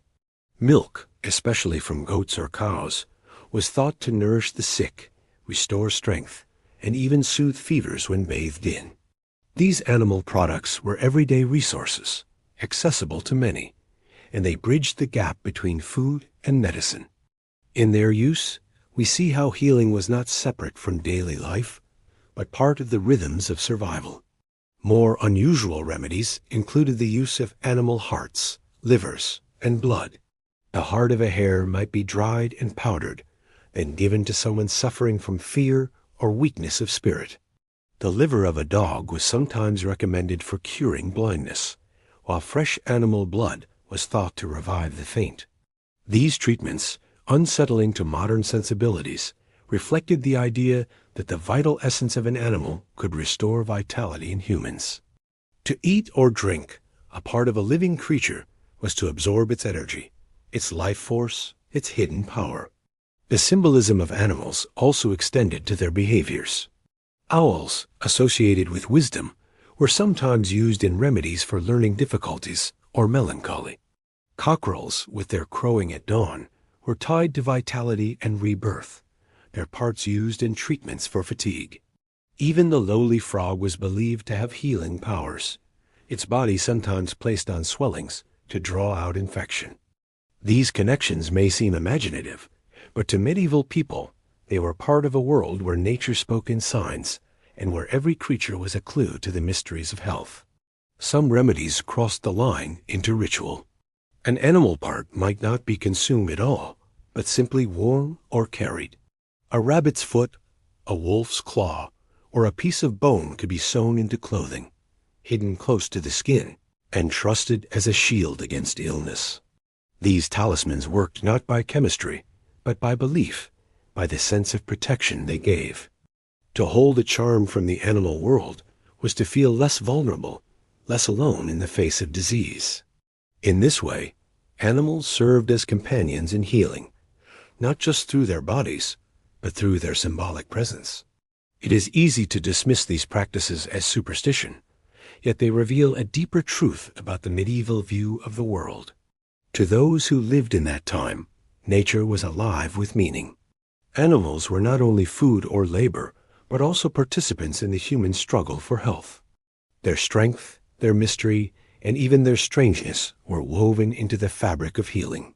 In a world with few medicines that truly worked, the willingness to draw upon every part of creation speaks to both desperation and creativity.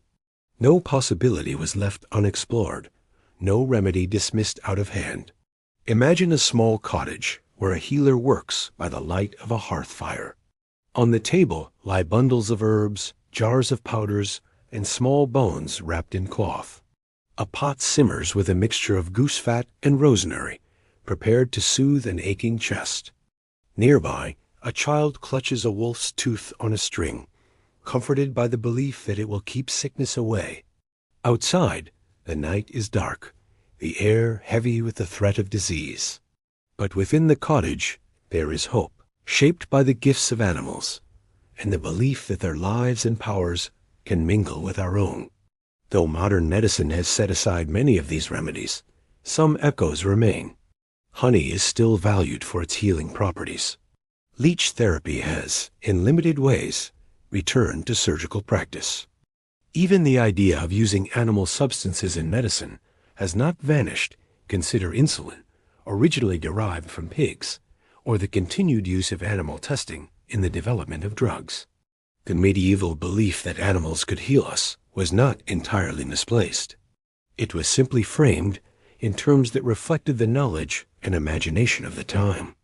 As you drift with this chapter, let your thoughts rest on the strange yet tender relationship between humans and animals in the medieval world. They were companions, workers, food, and in times of need, healers. From the mighty stag to the smallest insect, each creature carried a hint of hope, a promise of strength. To turn to them in sickness was to acknowledge the deep bond between life and life, the sense that healing could come from any corner of creation. In their use of animal parts, medieval people expressed both their fear of illness and their enduring belief that the world around them was filled with remedies, if only one knew how to find them. When illness lingered despite the efforts of physicians, herbs, and charms, many medieval people turned not to remedies of earth, but to remedies of heaven. Healing, they believed, could come not only from plants or potions, but also from prayer, devotion, and journeys to sacred places. The human body, after all, was thought to be as much a vessel of the soul as of flesh, and if the soul was troubled or distant from God, the body might suffer as a result. To cure the body, then, one must often cure the spirit. Thus emerged one of the most enduring traditions of the Middle Ages, healing through prayer and pilgrimage. Prayer was the most accessible of all cures. It required no special herbs, no costly ingredients, only faith and persistence. A sick man might lie in bed, whispering prayers to his patron saint, asking for relief. A mother might kneel before a crucifix, praying for the life of her child. Communities gathered in churches, offering collective prayers during outbreaks of plague, lifting their voices in hope that divine mercy would sweep away disease. The rhythm of spoken prayer, repeated daily and hourly, gave structure to suffering. Even when the illness did not depart, the act of prayer itself offered comfort, easing fear and bringing peace to weary minds. Certain saints were closely associated with healing. Saint Roch was invoked against the plague, his own story of survival making him a protector for those stricken by the disease. Saint Blaise was called upon for ailments of the throat, Saint Apollonia for pains of the teeth, and Saint Dendemia for troubles of the mind. To call on these saints was not merely to seek their favor, but to join a chain of stories and miracles that stretched across generations. Believers felt that the saints, once human themselves, understood suffering and stood ready to intercede before God on behalf of the sick. Beyond prayer at home or in the parish church, many sought healing through pilgrimage. A pilgrimage was a journey, often long and difficult, to a sacred shrine where miracles were said to occur. These journeys were acts of devotion and of hope, undertaken by those who could not find relief through ordinary remedies. The very act of traveling, of leaving home and placing oneself in the hands of divine providence, was thought to carry spiritual merit.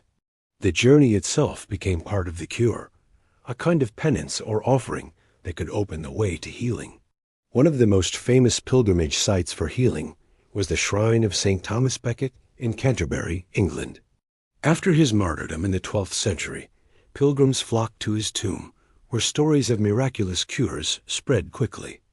Cripples were said to walk, the blind to see, and the sick to recover after touching the shrine or drinking water mixed with a few drops of blood from his relics. In France, the shrine of Saint Genevieve in Paris and the relics of Saint Martin of Tours drew similar devotion. Across Europe, countless local shrines, springs, and relics became centers of healing, each surrounded by stories of the sick made well. The experience of pilgrimage was as much spiritual as physical. Pilgrims often walked barefoot, fasted along the way, or endured hardship as part of their devotion. When they reached the shrine, they might touch the relic, light candles, leave offerings, or bathe in sacred waters. The hope was not only for bodily healing, but for the forgiveness of sins, the cleansing of soul and spirit that would restore harmony within. For many, even if the illness remained, the pilgrimage brought a profound sense of peace, a healing of the heart that softened the suffering of the body. Miracle stories were carefully recorded, often by clergy who witnessed or heard of them. These accounts describe men and women rising from their sickbeds, children restored to health, or deadly fevers vanishing after contact with relics. While modern readers may question the accuracy of these tales, to medieval believers, they were powerful proof of divine presence in the world. Each story added to the reputation of the shrine, drawing more pilgrims and reinforcing the belief that healing was possible. In a time when medical science offered few certainties, miracles provided hope, and hope itself was a kind of cure. Pilgrimage also carried a social dimension. To travel with others, to share in prayer and hardship along the road, created bonds of community. Families, neighbors, and even strangers walked side by side, united in faith and in the desire for healing. Songs and prayers accompanied the journey, turning the road itself into a place of worship. For the sick, this companionship could be as important as the shrine at the end. To know that one's suffering was shared, that others walked with the same burdens, brought comfort and strength. Healing, in this sense, was not only individual but collective. The Church encouraged pilgrimage as a way to deepen faith, but it also regulated it. Some shrines became so popular that they drew immense crowds, their miracles turning them into centers of wealth and power.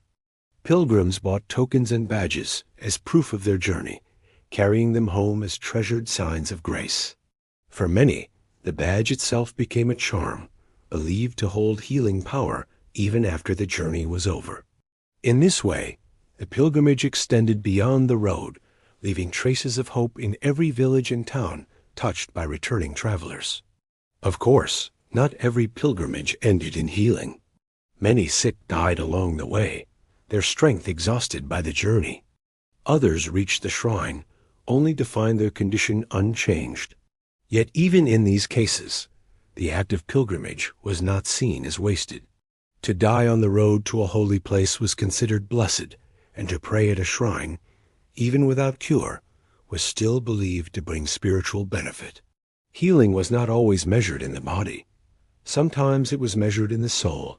For the modern listener, it may be difficult to imagine the mixture of devotion, desperation, and hope that filled these pilgrimages.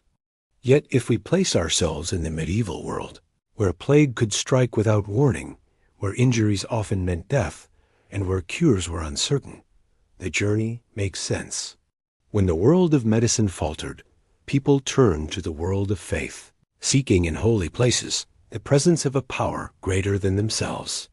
To them, the shrine was not merely stone and relics, but a doorway to divine mercy. Picture, if you will, the sight of pilgrims on the road at dawn. The sky is pale with first light, their footsteps crunch on the earth, their voices murmur prayers. Some carry staffs, others lean on companions. Among them are the sick, wrapped in cloaks, supported by family, their eyes set on the distant shrine. The journey is long, the road uncertain, but hope drives them forward. And at the end of the path waits a place where miracles are said to bloom like flowers, where the sick touch holiness and believe themselves restored. The tradition of healing through prayer and pilgrimage shows us a world where medicine and faith were inseparable. Illness was not only a physical struggle, but a spiritual one, and cures were sought in both realms. Though our modern hospitals look very different, the desire remains familiar, to find meaning in suffering, to hope for relief, and to place trust in something beyond ourselves. Whether in whispered prayer at a bedside or in the long walk to a distant shrine, medieval people found strength in turning their faces toward the divine. As you reflect on this chapter, imagine the sound of prayers whispered in candlelight, the shuffle of feet along a dusty road, the hush of a crowd gathered at a shrine. In these sounds lie the heartbeat of medieval healing, a rhythm of faith that carried people through sickness and sorrow. Even when the body failed, the spirit was lifted, and in that lifting there was healing. In the medieval world, objects could carry power, especially when they were tied to the holy men and women of the past. Relics, pieces of the bodies of saints or objects connected with their lives, were treasured not merely as reminders of faith, but as channels of divine grace. Among the many strange and fascinating cures of the Middle Ages, few were as enduring as the belief in the healing power of relics. To touch them, to kiss them, or even to gaze upon them was thought to bring relief from pain, protection from illness, and, in some cases, complete recovery. In this chapter, we step into the hushed and reverent atmosphere of churches and shrines, where relics glimmered as beacons of hope. Relics took many forms. Some were bones, teeth, or fragments of hair from saints who had lived lives of extraordinary devotion. Others were pieces of clothing, staffs, or simple objects they had once touched. Still others were connected to the life of Christ himself, fragments of the true cross, drops of blood, or the holy shroud. Each relic carried its own story, a narrative of holiness and sacrifice that imbued it with spiritual force. For medieval Christians, the world was charged with sacred presence, and relics were points where heaven touched earth, where divine power could be felt in physical form. To the sick, relics were not simply symbols, but real instruments of healing. A pilgrim might travel great distances to place his hand on a saint's tomb, believing that the touch would draw away illness. A mother might bring her child to kiss a relic, trusting that the saint's intercession would protect the little one from fever. In towns struck by plague, processions carried relics through the streets, the faithful hoping that their presence would drive away disease. The act of touching or even being near a relic was an act of faith, an encounter with the divine that might restore health where ordinary remedies could not. The ritual of relic veneration was often carefully structured. Relics were displayed in ornate reliquaries, crafted from gold, silver, and crystal, so that they could be seen but also protected. Pilgrims approached with reverence, sometimes waiting in long lines, sometimes paying offerings or leaving gifts of wax, coins, or candles. When their turn came, they would kneel, touch, kiss, or press a cloth against the relic to carry its power home with them.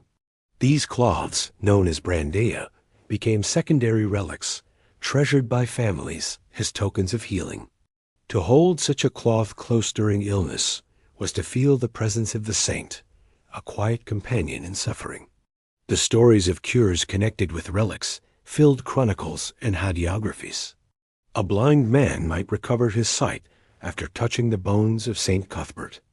A woman paralyzed with illness might rise from her bed after kissing the relics of St. Martin. Children sick with fever were said to cool when touched with cloths blessed by contact with holy remains. These accounts, whether literal or symbolic, gave immense strength to believers. Each miracle added to the reputation of the relic, drawing more pilgrims, deepening the conviction that divine power truly dwelt within these sacred objects. The healing attributed to relics was not limited to the body. Many believed that touching a relic could ease sorrow, calm madness, or lift despair. The saint's presence was thought to comfort the soul as well as the flesh. In this way, relics became remedies for both visible and invisible afflictions. Even those who did not recover fully might speak of feeling lighter, more at peace, or closer to God after contact with a relic. The healing was spiritual as much as physical, a reminder that illness was never only a matter of the body, but also of the heart. The popularity of relics meant that they were found throughout medieval Europe, in great cathedrals and small parish churches alike. Some cities boasted relics of international fame, drawing thousands of pilgrims each year. Others treasured humble fragments, known only to the local faithful, but cherished no less deeply. Relics were woven into the fabric of daily life. They were invoked during plagues, carried into battle, and displayed during festivals. For the sick, they were always near, always available as sources of hope. To live in the Middle Ages was to live in a world where the sacred might be touched at any moment. Of course, the power of relics also led to doubts and abuses. Some relics were faked, their origins invented to attract pilgrims and wealth. Critics worried that people placed too much faith in objects rather than in God. Yet even amid these concerns, the devotion remained. The desire for tangible contact with holiness was too strong to fade. For those who suffered, the relic was not an idol but a bridge, a way to reach beyond the limits of medicine into the realm of grace. Whether authentic or not, the relic carried meaning because it carried belief, and belief itself was often enough to bring comfort. The act of touching a relic was more than a medical remedy. It was a ritual of belonging. It tied the sick person to a community of faith, to generations who had venerated the same saint, to a chain of stories that stretched back to the earliest days of Christianity. To touch a relic was to step into a story larger than oneself, to feel supported by a network of saints, pilgrims, and fellow believers. Healing came not only from the object, but from the sense of connection it created, the assurance that one was not alone in suffering. Imagine entering a great cathedral where relics are displayed. The air is cool and filled with the faint scent of incense. Candles flicker in the dimness, their light reflecting on golden reliquaries that sparkle like jewels. Pilgrims shuffle forward, eyes lowered in reverence. At the front, a reliquary holds a fragment of bone gleaming behind glass. One by one, the faithful touch it, some weeping, some whispering prayers, some simply resting their hand in silence. Among them is a mother with a feverish child. She presses the child's small hand to the relic, her lips moving in prayer. For her, this moment is a medicine beyond measure, a hope as precious as life itself. The healing power of relics also extended beyond individual bodies to entire communities. When famine struck, relics were carried through fields to bless the land. When plague spread, relics were brought into city streets to cleanse the air. These processions, blending devotion with desperation, filled towns with a sense of unity. Even if the sickness did not vanish, the act of gathering, of moving together behind the relic, strengthened bonds and gave people courage to endure. In this way, relics healed not only the sick, but also the fearful, stitching together the fabric of medieval society. Though the modern world has moved away from relic-based cures, echoes remain. Pilgrimages to sacred sites continue, and relics are still venerated in churches. People still pray in the presence of objects tied to saints, still light candles, still find comfort in touch. The deep human desire for tangible contact with the sacred has never vanished. Whether or not relics heal in a physical sense, they continue to offer healing of the spirit, reminding us that hope often comes in forms both simple and mysterious. As you drift with this chapter, picture the quiet hush of a church filled with candles, the golden glow of reliquaries, the murmur of prayers rising like smoke. Imagine the feel of cool stone beneath your hand as you kneel, the sense of connection as you touch a relic worn smooth by centuries of devotion. In that moment, the boundary between earth and heaven seems thinner, and healing feels close at hand.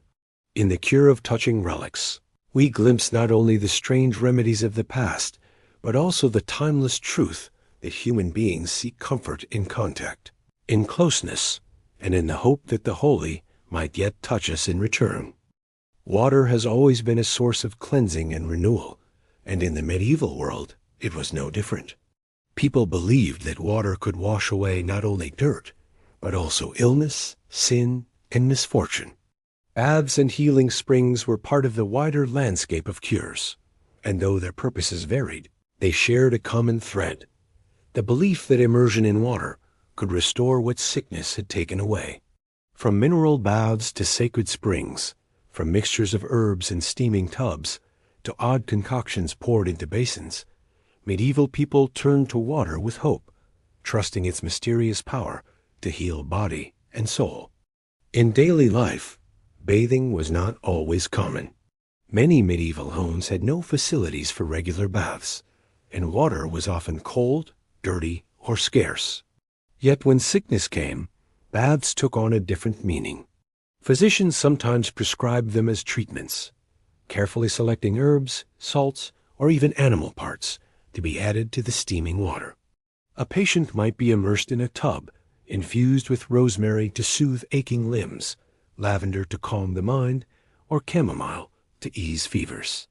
These herbal baths combined the warmth of water with the virtues of plants, wrapping the patient in fragrant steam. The experience itself, regardless of the outcome, must have been a relief, a pause in suffering, a moment of comfort. Other baths were far stranger. Some remedies called for bathing in wine, vinegar, or milk, liquids believed to carry special healing qualities. Vinegar baths were thought to draw out heat from feverish bodies, while milk was associated with nourishment and softness, easing the skin. Wine, considered both cleansing and invigorating, was sometimes poured into basins for patients to wash their hands or faces, carrying the belief that its spirited nature could awaken vitality. To us, these mixtures may sound extravagant or wasteful, but to medieval minds, the symbolic properties of each substance justified their use. To soak in wine was to soak in strength. To bathe in milk was to bathe in purity. In more unsettling cases, baths involved animal blood or fat, believed to transfer the vitality of the animal to the sick person. A bath prepared with the blood of a bull or the fat of a goose might be prescribed for weakness or skin disease. While such practices strike us as grim, they reflected the conviction that health could be drawn from any part of nature, even the most unexpected. For the desperate, no remedy was too strange to attempt. If water itself was a medium of healing, then why not enrich it with the life force of animals? Beyond private remedies, healing waters were often sought in springs and wells believed to carry divine or magical power. Across Europe, countless holy wells were visited by pilgrims, each associated with a saint or miracle. The waters of St. Winifred's Well in Wales, for example, were famous for curing sicknesses. Pilgrims would bathe in its chilly depths, leaving offerings and prayers in hopes of relief. Other springs, bubbling with minerals, were thought to possess natural virtues. The warmth of thermal baths, rich with sulfur or iron, seemed to soothe aches and improve circulation, leading to a reputation for miraculous healing. Long before chemistry explained these effects, people trusted in the gift of the waters. The act of bathing at a sacred spring was often ritualized. Pilgrims might circle the well a certain number of times, drink the water before immersion, or leave cloths tied to nearby trees as signs of their devotion. These kludi trees, still found in some places today, became covered in offerings, tokens of illness left behind, symbols of faith in the water's power. The spring itself was not only a physical cure, but a spiritual one, connecting the pilgrim to the divine through the act of immersion. To step into the cold water was to step into holiness, to be surrounded by grace as much as by liquid. Bathing could also be communal. In towns with public bathhouses, people gathered not only for cleanliness, but for health. Bathing in warm water was thought to balance the humors, relax the body, and prevent illness. Physicians recommended baths at certain times of the year, particularly in spring, when the body was thought to need cleansing after the heaviness of winter. These public baths were often social spaces as well, filled with conversation, laughter, and the mingling of neighbors. Though sometimes criticized by moralists for indulgence, they played a role in the health of communities, offering both physical relief and social connection. Odd instructions for bathing were recorded in medical texts.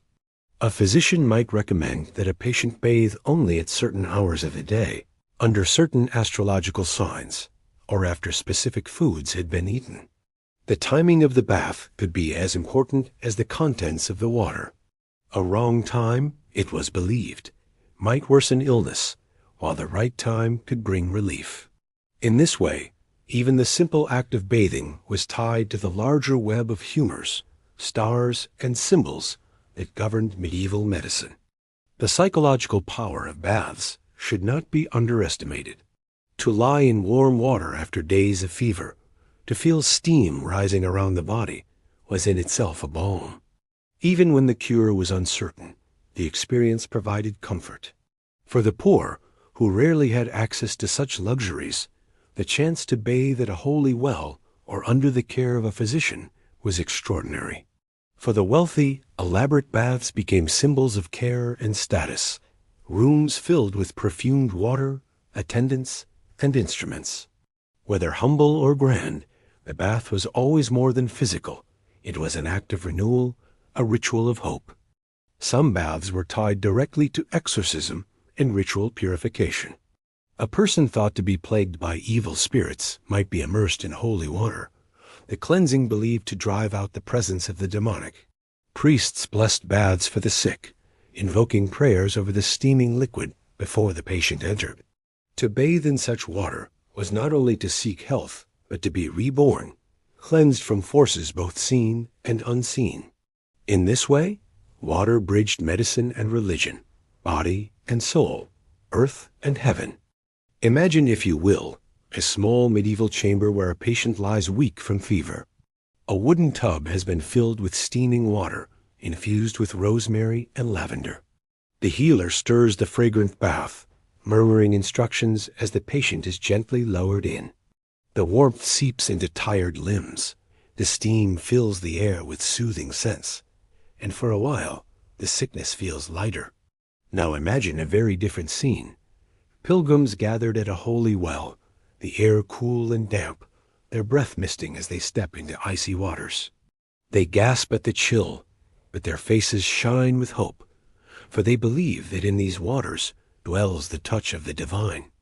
Though modern medicine no longer prescribes baths of milk, wine, or animal blood, the idea of healing waters has never fully vanished.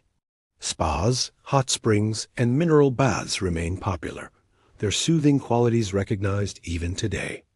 Science may explain their effects differently, but the human experience is the same.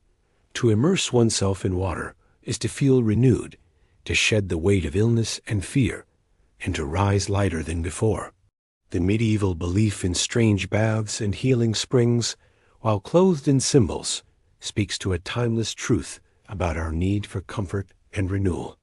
As you drift with this chapter, let your mind wander to the sound of water trickling in a stone basin, the warmth of steam rising around you, or the cool shock of a sacred spring.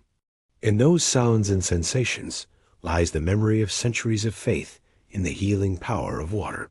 Whether mixed with herbs, infused with odd substances, or drawn from holy wells, these baths offered not just remedies for sickness, but moments of peace, immersion in hope itself. And sometimes, in the long history of human suffering, hope was the most powerful medicine of all. To truly understand medieval medicine, one must enter into the world of the humors. For centuries, this system shaped nearly every diagnosis and cure. It was more than a theory. It was the very foundation upon which physicians built their craft, the lens through which illness and health were interpreted. To the medieval mind, the human body was not a machine made of organs and tissues as we see it today, but a vessel of fluids whose balance determined well-being. Blood, phlegm, yellow bile, and black bile, these four humors governed life itself, and to restore their harmony was the task of medicine. The humoral system was inherited from the writings of ancient Greek and Roman physicians, especially Hippocrates and Galen. Their ideas survived the centuries through copies, translations, and commentaries, eventually becoming the central doctrine taught in medieval universities and monasteries. To study medicine was to study the humors, to learn how they interacted, and to recognize the signs when one grew too strong or too weak. The physician's role was to read the body like a text, interpreting symptoms as words in the language of humors. Each humor was tied to qualities of nature. Blood was warm and moist, associated with air and with the season of spring. Phlegm was cold and moist, linked to water and winter. Yellow bile was hot and dry, tied to fire and summer. Black bile was cold and dry, aligned with earth and autumn. Together, these humors reflected the larger balance of the cosmos. Just as the world had its elements and its seasons, so too did the body. Health was harmony, illness was imbalance, and the task of medicine was to restore proportion. From these associations, medieval physicians drew a wide range of diagnoses. A person flushed with fever and restlessness might be said to have an excess of blood, making them sanguine. A sluggish, pale patient might be phlegmatic, overwhelmed by cold and moist humors. A fiery temper, a sharp tongue, or jaundiced skin might be traced to too much yellow bile, the choleric humor. Melancholy, sadness, or digestive troubles were linked to black bile, making one melancholic. These temperaments were not merely medical categories, but descriptions of character and personality, blending body and soul in a single theory of life. Treatments were designed to bring the humors back into balance. If blood was in excess, it was drawn off through bloodletting or leeches. If phlegm was too heavy, warming remedies such as spices or exercise were prescribed. Yellow bile might be countered with cooling diets and herbs, while black bile was treated with purges or uplifting music and prayer. Every symptom had its humoral explanation, and every cure its logic. To eat, to bathe, to bleed, to pray all could be part of the delicate art of balancing the humors. Diet was especially important. Foods were classified by their qualities: hot, cold, moist, or dry. A physician might advise a patient with a fever to avoid hot foods like pepper and garlic, and instead eat cooling cucumbers or drink watered wine. Someone weighed down with phlegm might be told to stay away from fish and dairy, seeking instead warming meats or spiced broths. The kitchen became a pharmacy, and meals themselves were seen as medicine. This attention to diet was not limited to the sick. Healthy people, too, were advised to eat in ways that maintained balance, preventing illness before it began. The humoral system also shaped everyday habits. Exercise was considered heating and drying, useful for those who had grown cold or moist in temperament. Rest was cooling, suited to those overheated with choler. Even emotions were linked to humors. Joy was warming, sadness cooling, anger fiery. Physicians often advised patients not only on what to eat, but also on how to live, when to sleep, how to manage anger, how to pray or rejoice. Medicine, in this sense, extended far beyond the sick room into every part of daily life. Astrology was woven into the fabric of humoral theory. Each humor was tied to planets and signs of the zodiac, and treatments were timed according to celestial movements. To bleed a patient when the moon was in the wrong sign was thought to risk disaster. To choose herbs without consulting the stars was seen as reckless. The harmony of body and cosmos was delicate, and the physician's wisdom lay aligning them. The humors, the heavens, and the elements were part of a single grand design, and healing required attention to them all. One of the strengths of the humoral system was its flexibility. Nearly any symptom could be explained within it. A fever might be too much blood, a cough too much phlegm, a rash too much yellow bile, a sadness too much black bile. When treatments failed, the fault was rarely placed on the theory itself. Instead, it was said that the humors were too deeply entrenched, or that timing was wrong, or that God's will had intervened. This resilience allowed the theory to endure for centuries, shaping medicine long after its origins had faded into antiquity. The language of humors also seeped into culture. Writers described characters as sanguine, choleric, phlegmatic, or melancholic, their temperaments shaping stories and plays. Everyday speech reflected the theory. To be in good humor was to be balanced. To be out of sorts was to be imbalanced. The humors became a way of understanding not only sickness, but also personality, behavior, and destiny. In this way, medicine and culture were bound together, both speaking in the language of fluids and balance. For the patient, the diagnosis of humors could bring a sense of order. Illness was not random but meaningful, a result of imbalance that could be addressed. To be told one was melancholic or sanguine was to receive an explanation, a framework that gave shape to suffering. Even when remedies failed, the language of humors gave people a way to talk about their experience, to connect it with the wider world. The theory itself was a comfort, a story that made sense of pain. Imagine, if you will, a medieval physician at a patient's bedside. He feels the pulse, studies the complexion, listens to the breathing. He considers not only the symptoms, but the season, the diet, the stars in the sky. Then he delivers his verdict: an excess of blood, a deficiency of black bile, a need for cooling or heating. He prescribes a diet of specific foods, perhaps a bleeding at the right time of the moon, perhaps a bath infused with herbs. The patient listens, reassured that their illness has a cause and that steps can be taken to restore balance. In the quiet of the chamber, the humors provide a map, guiding both physician and sufferer through the mystery of disease. Though modern science has replaced the humoral system with new understandings of biology and chemistry, its echoes remain. We still speak of temperaments, of being fiery or cool, of having a melancholic mood. We still believe in balance, even if we frame it differently, in nutrition, in mental health, in lifestyle. The medieval belief in humors reminds us that health has always been seen as harmony, a delicate equilibrium between forces within and without. As you rest with this chapter, let your thoughts wander to the idea of balance. Picture the four humors as streams within the body, flowing together, sometimes swelling, sometimes receding. Imagine the medieval physician striving to calm those waters, to restore harmony to the vessel of life. Strange though it may seem, the theory carried a wisdom of its own. The recognition that health is not merely the absence of disease, but the presence of balance. And in that timeless truth, the story of the humors still speaks to us today. Few treatments in medieval medicine sound as severe to us today as cauterization.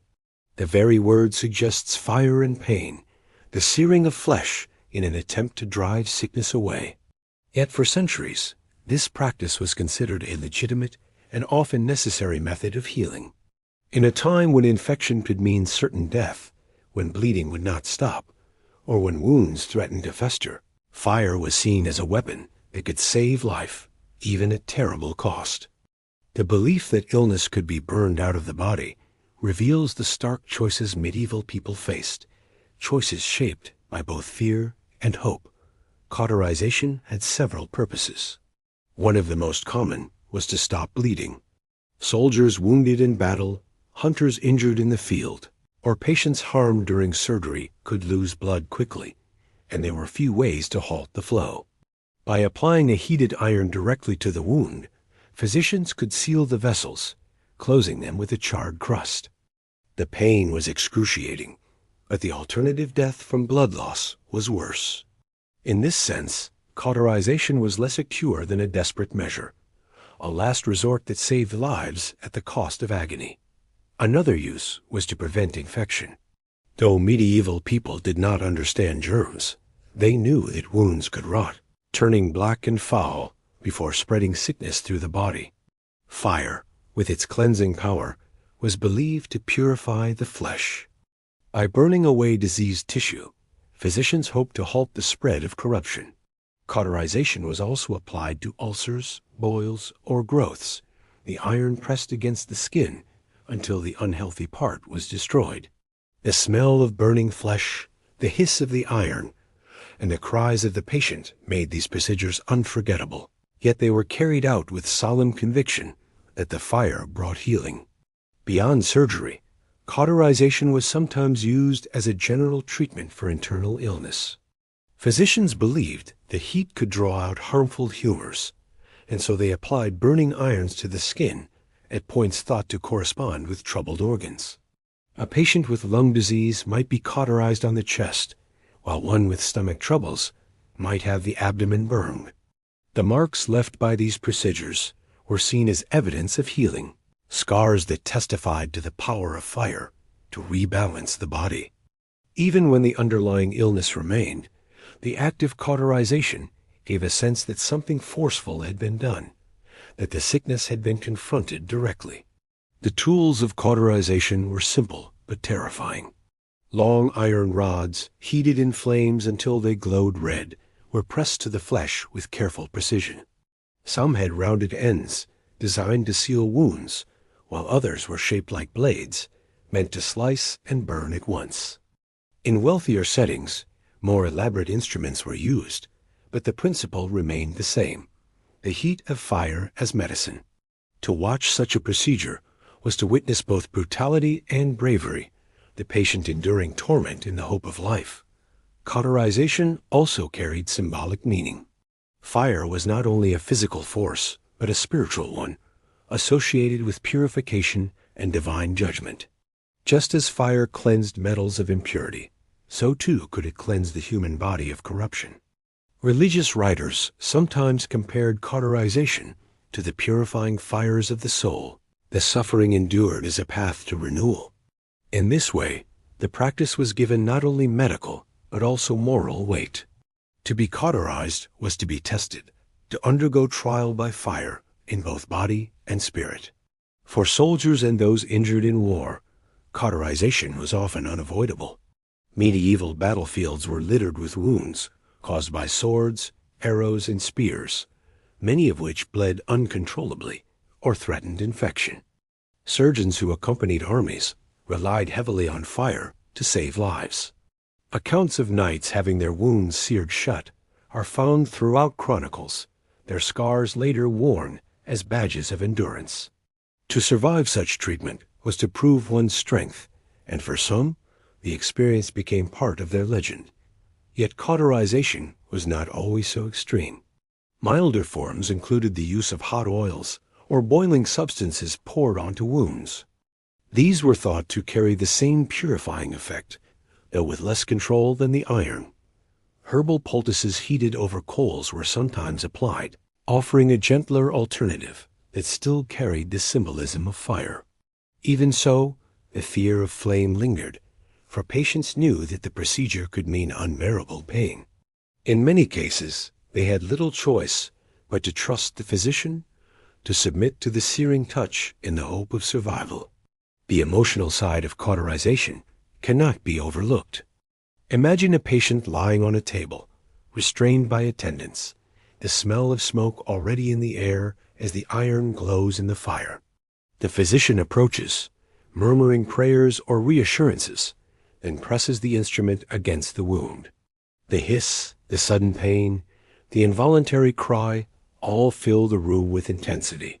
Family members might turn away, unable to watch, while the healer works with grim determination.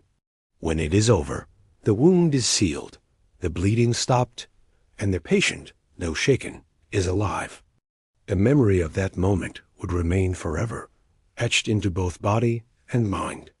In some cases, cauterization was linked with astrology and ritual. Certain points of the body were chosen not only for their physical connection, but for their alignment with stars and planets. To cauterize at the wrong time was thought to risk harm, while the right hour might ensure success. Some healers recited incantations or prayers as they worked, blending the fire of earth with the fire of spirit. In these moments, cauterization was not only a surgical act, but a rite, charged with cosmic significance. Though the practice may seem barbaric, it carried its own kind of logic. In a world without antibiotics, without sterile instruments, without knowledge of bacteria, the use of fire was one of the few ways to close wounds quickly and prevent decay. Its effectiveness in stopping bleeding cannot be denied, and though infection often followed, many lives were undoubtedly saved. To medieval physicians, fire was not cruelty but necessity, a harsh gift that preserved life when all else failed. Over time, as knowledge grew and new methods emerged, cauterization became less common, replaced by stitching, antiseptics, and more precise surgery. Yet it never disappeared entirely. Even in later centuries, fire and heat remained tools in the surgeon's kit. Today, in modern medicine, cauterization is still used in controlled ways, sealing vessels during operations or removing small growths. The principle endures, though the practice is far gentler and more precise than in medieval times. As you reflect on this chapter, imagine the glow of fire in a darkened room, the iron heating slowly, the air heavy with anticipation. Picture the patient, pale but resolute, the healer steady in hand and purpose. In the hiss of flesh and the flicker of flame lies the drama of medieval healing, a moment where life and death balanced on the edge of fire. Though to us it may seem cruel, to them it was hope, a hope forged in heat, endured through pain, and remembered in scars that told the story of survival. Cauterization, with all its severity, reminds us of the lengths to which people have always gone in their struggle against illness. It speaks to courage, to desperation, and to the belief that healing might be found even in the fiercest of elements. And as strange as it may sound, in the burning away of illness, we glimpse not only the brutality of the past, but also the resilience of the human spirit, forever searching for ways to endure. Few events in medieval history brought as much fear and desperation as the plague. Waves of pestilence swept across Europe, most famously in the 14th century with the Black Death, when entire towns were emptied, families torn apart, and millions lost. In the face of such overwhelming sickness, ordinary remedies seemed powerless. Physicians struggled, priests prayed, and people of every rank sought answers in places both strange and desperate. The cures they turned to reveal not only the terror of the time, but also the creativity, faith, and panic of a world caught in crisis. The plague struck suddenly. A person might wake feeling unwell, and by evening be covered in painful swellings, buboes in the armpits or groin. Fever, weakness, and delirium followed quickly, and in many cases death came within days. The sheer speed of the illness left little time for measured cures. Instead, treatments multiplied in confusion, each more desperate than the last, fueled by rumor, hope, and fear. Remedies that might once have seemed strange became commonplace, because in the shadow of death, no option was too unusual to try. One of the most common approaches was to cleanse the air. Medieval people believed that plague spread through poisoned air, or miasma. To protect themselves, they carried posies of flowers, herbs, and spices, hoping that sweet scents would drive away the corruption. Houses were fumigated with smoke from burning juniper, rosemary, or frankincense. Some walked with sponges soaked in vinegar, held to their noses, convinced that the sharp scent would purify their breath. The image of plague doctors wearing long-beaked masks filled with herbs reflects this belief. The mask was both shield and filter, a portable defense against poisoned air. Others turned to more dramatic measures. Physicians recommended bloodletting to draw out the sickness, but the rapid course of the disease often made this futile. Potions made from pearls, emeralds, or powdered sapphires were sold at great cost, believed to carry protective virtues. In desperation, some drank concoctions of vinegar, garlic, and even ground-up snakes, hoping to fight poison with poison. These remedies reflected both the old humoral theories and the urgent panic of the time, as people grasped at anything that promised survival. Some cures were harsh and unsettling. One prescription suggested pressing live plucked chickens against the buboes, with the belief that the bird would draw out the poison until it died. Others recommended placing toads or frogs on swellings for the same purpose. Though to us these treatments seem bizarre, they reflected the idea that disease could be absorbed or transferred, moving from the body into another living creature. When the chicken or toad died, it was said to have taken the sickness with it. Such cures were messy, cruel, and often ineffective, but in moments of terror, they gave people a sense of action. Religious remedies were also central. Processions of penitents filled the streets, chanting prayers, carrying crosses, and begging God for mercy. Some believed the plague was punishment for sin, and so self-flagellation became common. Groups of flagellants marched from town to town, whipping themselves in public as a sign of repentance, convinced that their suffering would atone for humanity's sins and end the plague. For others, pilgrimage to shrines or touching relics seemed the only hope, placing trust not in physicians, but in divine intervention. Churches overflowed with prayers, candles, and desperate pleas, even as priests themselves fell ill. Panic bred suspicion. Some communities blamed outsiders or minorities, leading to tragic violence. Jews, foreigners, and travelers were sometimes accused of poisoning wells or spreading disease. These accusations, born of fear and ignorance, led to persecutions and massacres. In these moments, the search for a cure turned into a search for scapegoats, showing how fear of illness could unravel the fragile bonds of society. Remedies were not only physical, but also social, attempts to restore order through misguided action. At the same time, many people sought comfort in simpler remedies. Warm baths with herbs, diets of easily digested foods, or gentle prayers gave solace, even if they did not prevent death. Families cared for one another as best they could, sharing what little knowledge they had. In some towns, communities banded together, leaving food at doors, tending to the sick, or burying the dead with dignity. Healing in these moments was less about potions and more about compassion, the quiet remedies of kindness in a world overwhelmed by fear. The plague also inspired unusual protective charms. Amulets inscribed with holy words were worn around the neck, while rings and medals blessed by priests were carried close to the heart. Some believed that tying a live emerald to the skin could prevent infection. Others wore written prayers sewn into their clothing, or small bags of herbs hung from belts. These tokens served not only as cures, but as sources of courage, giving people the sense that they were not defenseless. In a time when the invisible threat of disease filled every street, to hold a charm was to hold on to hope. The sheer variety of plague remedies speaks to the desperation of the time. Medical texts from the era list dozens of prescriptions, each different from the last, each promising relief. Some involved complex diets, advising patients to avoid fruit, fish, or hot foods. Others suggested drinking only small amounts of wine or sleeping with windows closed to keep out bad air. Physicians published plague tracts, guiding the public with advice that ranged from practical to bizarre. In every case, the remedies reflected the need to act, to do something in the face of helplessness. Imagine, if you will, a medieval town during the height of plague. The streets are quiet, doors closed, families huddled indoors.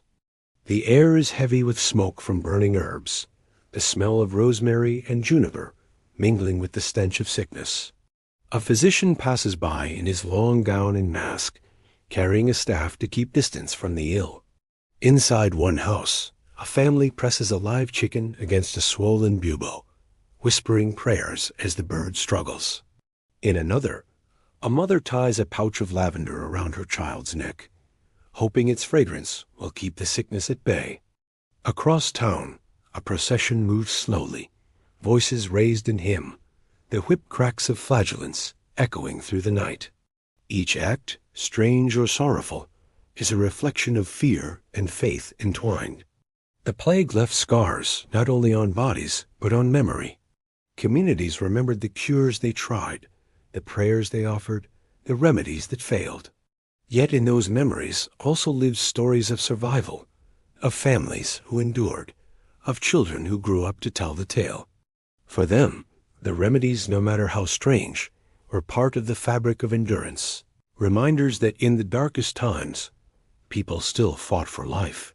Though we now know that plague was caused by bacteria carried by fleas, the remedies of the medieval world remind us of the human need for control in the face of chaos. When illness strikes without warning, people reach for whatever tools, symbols, or rituals they have. The strangeness of medieval cures is less about ignorance than about creativity and courage, a testament to the will to live. Even in panic, there is meaning, a refusal to surrender, a belief that healing might still be found. As you let your thoughts drift with this chapter, imagine the flicker of candles in shuttered windows, the soft murmur of prayers, the scent of herbs burning in the air. Picture the quiet determination of families, the desperate processions of penitents, the odd remedies clutched in trembling hands. In the story of plague cures, we see not only fear but resilience, not only strangeness but hope. And in that hope, however fragile, lies the essence of what it means to be human in the face of sickness. In the medieval world, sickness was not always seen as the result of imbalanced humors, poisoned air, or tainted food. Sometimes illness was believed to come from a darker source, the presence of evil spirits, demons, or the influence of the devil himself. When ordinary remedies failed, when prayers at home brought no relief, some turned to exorcism as a cure. The practice was dramatic, filled with ritual and intensity, but for many, It offered the hope of driving away not only spiritual affliction, but also the bodily sickness it caused. Exorcism, then, was both medicine and prayer, a remedy for the body by way of the soul.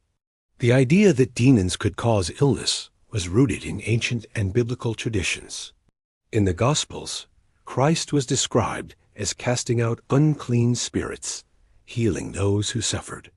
Medieval people saw these stories as proof that sickness could sometimes be more than physical. A person struck with madness, seizures, or strange behaviors might be said to be possessed.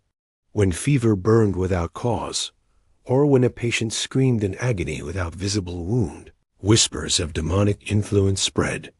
In these moments, exorcism became a path to healing, a way of reclaiming health by expelling what was thought to be unholy.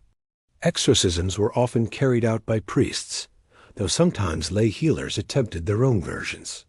The ritual might involve reading passages of Scripture, especially the Gospels, over the patient. Holy water was sprinkled to cleanse the body in the room. Relics of saints were placed nearby, believed to radiate divine power that demons could not endure. The sign of the cross was made repeatedly, sometimes traced upon the afflicted person's forehead, chest, or limbs. Prayers and commands were spoken, ordering the spirit to depart in the name of God. The ritual could last minutes, hours, or even days, depending on how stubborn the affliction was believed to be. The scenes of exorcism were often intense. A patient might thrash, cry out, or speak in strange voices, behaviors taken as signs of possession. For the community watching, these moments confirmed the reality of the unseen struggle. When the patient calmed, when the screaming ceased and rest came, the ritual was declared a success. Whether the healing was lasting or temporary, the relief was real.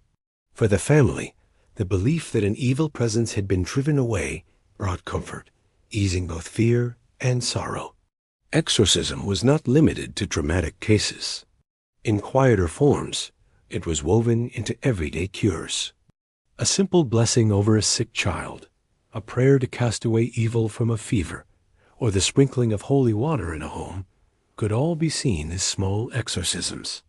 The line between medicine and prayer was thin, and to many, both were needed together. Herbs might be boiled for a potion, but a priest might also be called to bless the patient, ensuring that no demonic influence clung to the sickness.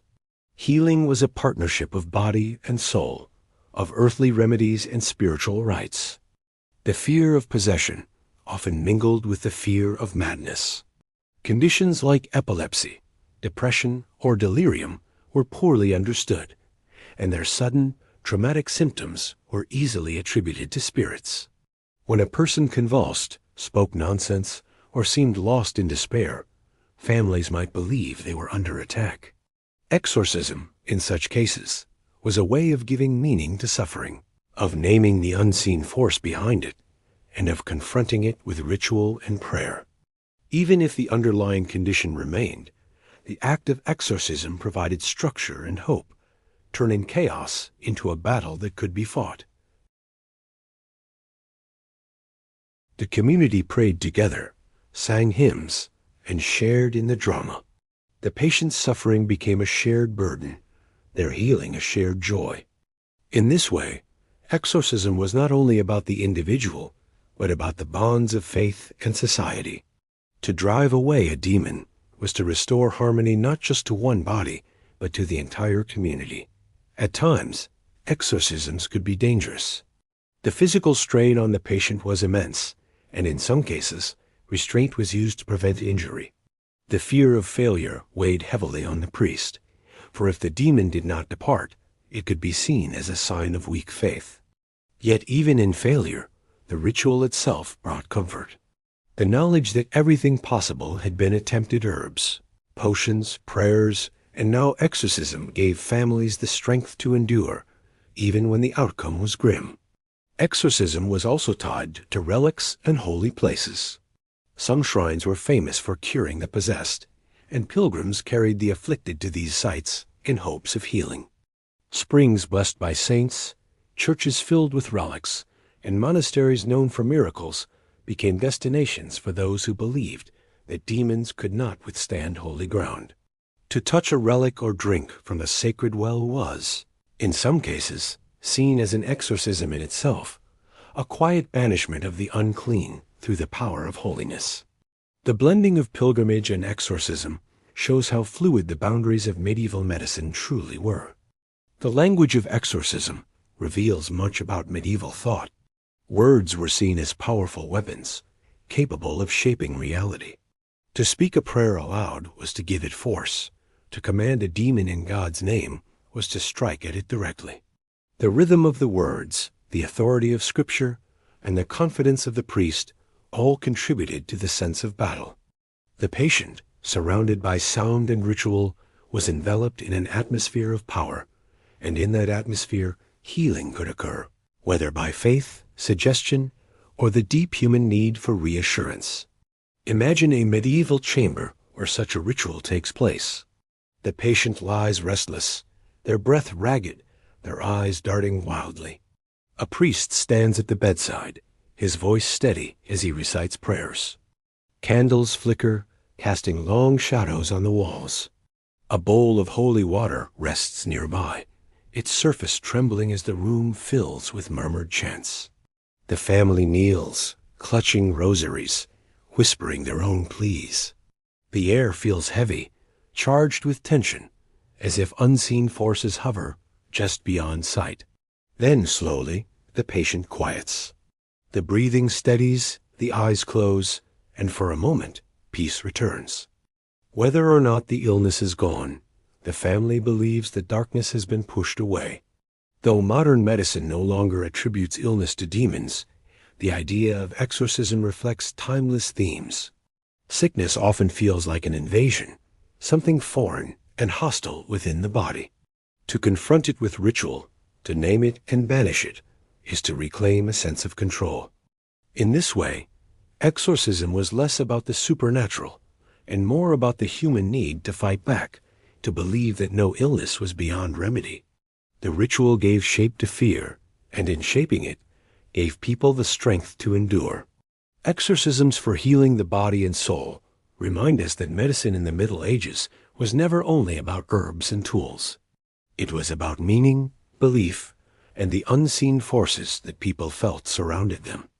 Whether or not demons were truly cast out, the act of trying brought comfort, order, and hope. And sometimes, in the long night of illness, hope itself was the most powerful cure of all. As we wander through the strange cures and beliefs of the medieval world, one truth becomes clear. The boundary between magic and medicine was never sharp. Instead, it was blurred, shifting, and often invisible to those who lived in the Middle Ages. What one person saw as a physician's remedy, another might call a charm. What a priest declared a prayer, a neighbor might whisper was a spell. In this mingling of categories, we see not confusion, but a worldview where all forces of life, natural, spiritual, and supernatural, were part of the same fabric. To heal the body was to draw upon every strand, whether called science, religion, or magic. Medicine, as taught in universities and monasteries, carried the weight of ancient authority. The works of Hippocrates, Galen, and Avicenna were studied and revered, their explanations of humors, diets, and treatments forming the backbone of learned practice. Physicians wore robes and carried urine flasks as symbols of their craft, and their words were backed by the prestige of education. Yet even they did not exclude what we might call magical thinking. They used astrology to time treatments, charms to bless medicines, and relics to strengthen remedies. To them, these practices were not superstition, but natural extensions of medicine, part of the ordered cosmos in which God, stars, plants, and stones all played a role. At the same time, folk healers worked with herbs, charms, and rituals passed down through generations. A village woman might prepare poultices of garlic and honey, whispering prayers over them as she placed them on a wound. A shepherd might carve protective symbols into wood and hang it above a sick animal's stall. These acts were not seen as separate from medicine, but as its everyday expression, accessible to those who could not afford a physician's services. The line between learned and folk healing was not one of content, but of context. The same remedy could be called medicine in one place and magic in another. The Church both endorsed and resisted these practices. On the one hand, it promoted the use of relics, holy water, and pilgrimages, all of which carried an air of the miraculous. On the other hand, it warned against charms and incantations that seemed to call upon powers outside God's authority. Yet even here the boundary was hazy. Was a written prayer carried in a pouch a sacred token or a magical charm? Was a blessing over herbs an act of faith or a spell? For medieval people, the answer depended less on the act itself than on the intention behind it. If it honored God, it was medicine and devotion. If it strayed toward other powers, it risked being branded magic. This tension produced a rich tapestry of healing practices. Physicians wrote recipes that combined precise herbal instructions with symbolic gestures. Healers whispered words over patients, sometimes invoking saints, sometimes muttering syllables whose meaning was forgotten. Amulets were inscribed with both Christian crosses and older symbols of protection. The mixing of traditions was constant, and rarely did patients question the source, so long as relief was found. Illness demanded action, and action drew from every available source of knowledge, whether classical text, holy scripture, or whispered charm. Consider, for example, the use of written words as cures. A physician might prescribe a verse from the Psalms to be copied and worn against the skin. To one person, this was a spiritual medicine. To another, a magical spell. Or consider astrology. Learned doctors cast horoscopes to determine the best time for bloodletting or surgery. Was this science, faith, or magic? In the medieval mind, it was all of these at once. The cosmos was united, and healing required harmony with its patterns. To draw distinctions too sharply would have seemed artificial. Even the most practical remedies carried traces of this mingling. Honey might be applied to a wound for its cleansing properties, but a prayer was said as it was spread, invoking divine blessing. A poultice of herbs might be tied with red thread, the color itself believed to carry protective power. A bath might be prescribed at a holy well, combining the natural minerals of the water with the sacred history of the site. Each cure was layered, natural and supernatural, woven together until they were inseparable. A fear of magic often rose during times of plague or crisis. When cures failed, suspicion turned toward those whose practices seemed too unusual. Accusations of witchcraft sometimes followed, especially against women who worked as healers outside the bounds of official approval. Yet the irony was clear. Many of the remedies condemned as witchcraft were little different from those used by licensed physicians.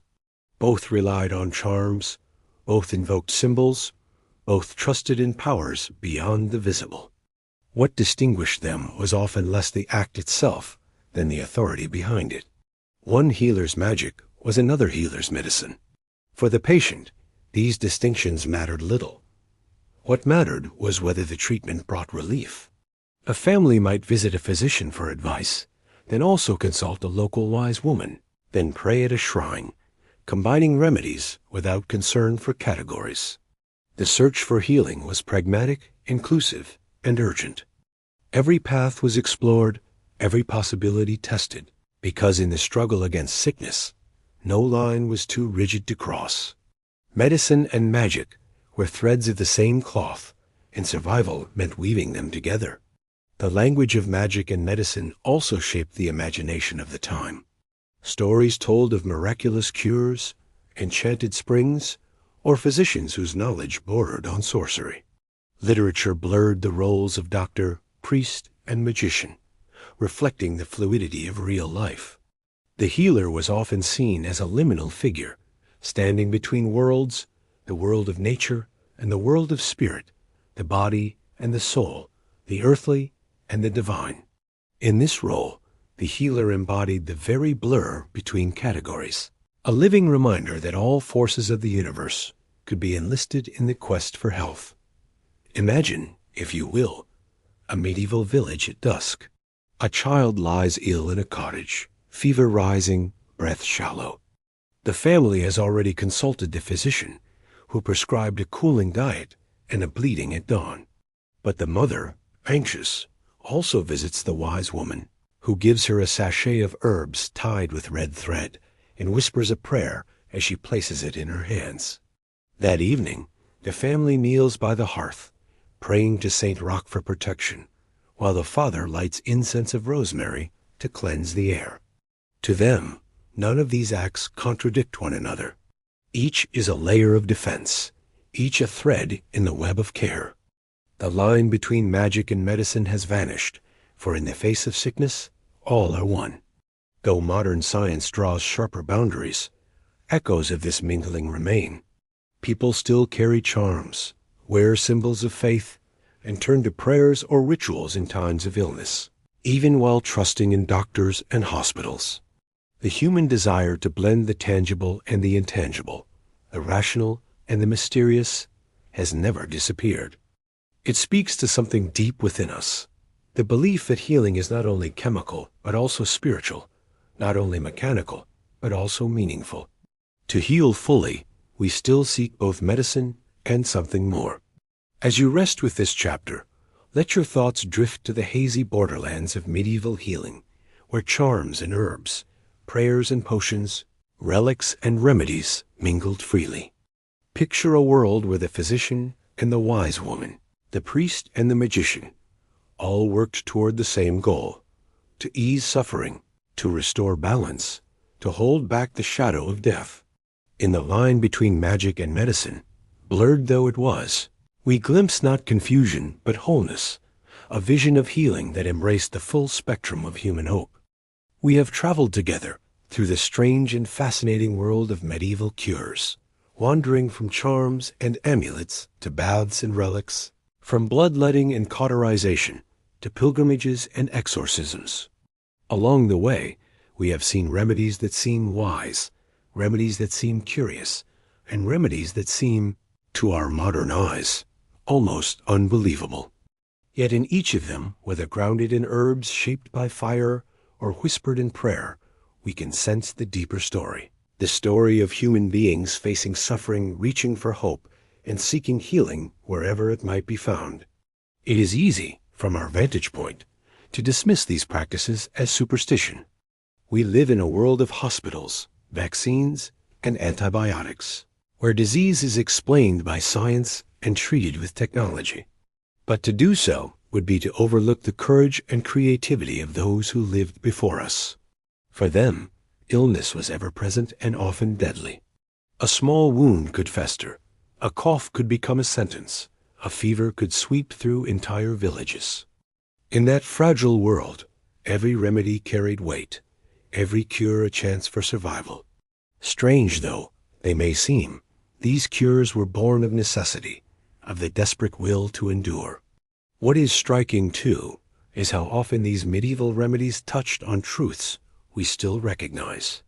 Honey, used for wounds, is known today for its antibacterial qualities. Willow bark, chewed for pain, contains the foundation of aspirin. Music and prayer, once thought to drive out demons, are now known to calm the mind and lower stress. Even the idea of balance, expressed in the language of humors, finds echoes in our modern search for equilibrium in diet, lifestyle, and mental health. The past and present are not as distant as they appear. The wisdom of one age flows quietly into another. Yet the strangeness of medieval cures also carries lessons. They remind us that healing is never only about the body. It is about belief, meaning, and comfort. To wear a charm, to touch a relic, to journey on pilgrimage, these were not merely medical acts, but acts of the heart. They gave people strength, courage, and the sense that they were not alone in their suffering. In that sense, the cures worked, even when they failed to halt disease. Healing is not always the same as curing, and in the Middle Ages, as today, the difference mattered deeply. As we close, Imagine once more the medieval world at night. A small cottage, the hearth fire glowing faintly. A child lies ill, wrapped in blankets, a charm sewn into their clothing. The mother whispers prayers. The father prepares a herbal drink. The village healer stands nearby with herbs and oils. Outside, the stars shine cold. The fields lie silent, and the shadow of sickness lingers. Yet within the cottage, there is warmth, there is care, there is hope. Strange remedies may be tried, harsh ones endured, gentle ones cherished. Each act is an expression of love, of the unyielding desire to bring comfort where comfort is possible. The story of medieval cures is not just about medicine. It is about the human spirit, the will to fight suffering, the longing to make sense of pain, the hope that healing can be found in the world around us. It is about people who, with little knowledge compared to what we have today, nonetheless used every tool, every symbol to protect those they loved. In their efforts, we see not folly but resilience, not ignorance but imagination. Perhaps in listening to these tales, you feel a kinship with those who lived so long ago. For though our medicines have changed, our hearts remain the same. We still search for remedies, still cling to hope, still find comfort in rituals, whether scientific or spiritual. We still believe that healing must embrace not only the body, but the mind and the soul. And when illness comes, we still gather around those we love, offering every act of care we can. In this, the medieval and the modern are not so far apart. As you drift into rest, let the images of these cures soften into dreamlike shapes. Imagine the flicker of candlelight on golden reliquaries, the quiet splash of water in a sacred spring, the hum of chanting voices, the hiss of hot iron, the rustle of herbs tied in bundles. Imagine the scent of lavender and rosemary, the sound of whispered prayers, the warmth of a hand pressed against yours. These are the echoes of centuries past, lingering still in the way we think about healing and care. They remind us that across time, across cultures, the search for comfort unites us all. Thank you for joining this journey through the strange cures medieval people believed in and more. If you enjoyed this story, please remember to subscribe to the channel so you can drift off with us again into the past. And we would love to hear from you. Share in the comments what parts of history interest you most and when you like to listen. Your thoughts help guide our stories, shaping the journeys we take together. For now, close your eyes, breathe deeply, and let sleep come gently. The medieval world fades into silence, the cures set aside, the night wrapping you in calm. Tomorrow will come, but tonight is for rest. Good night, and may peace be with you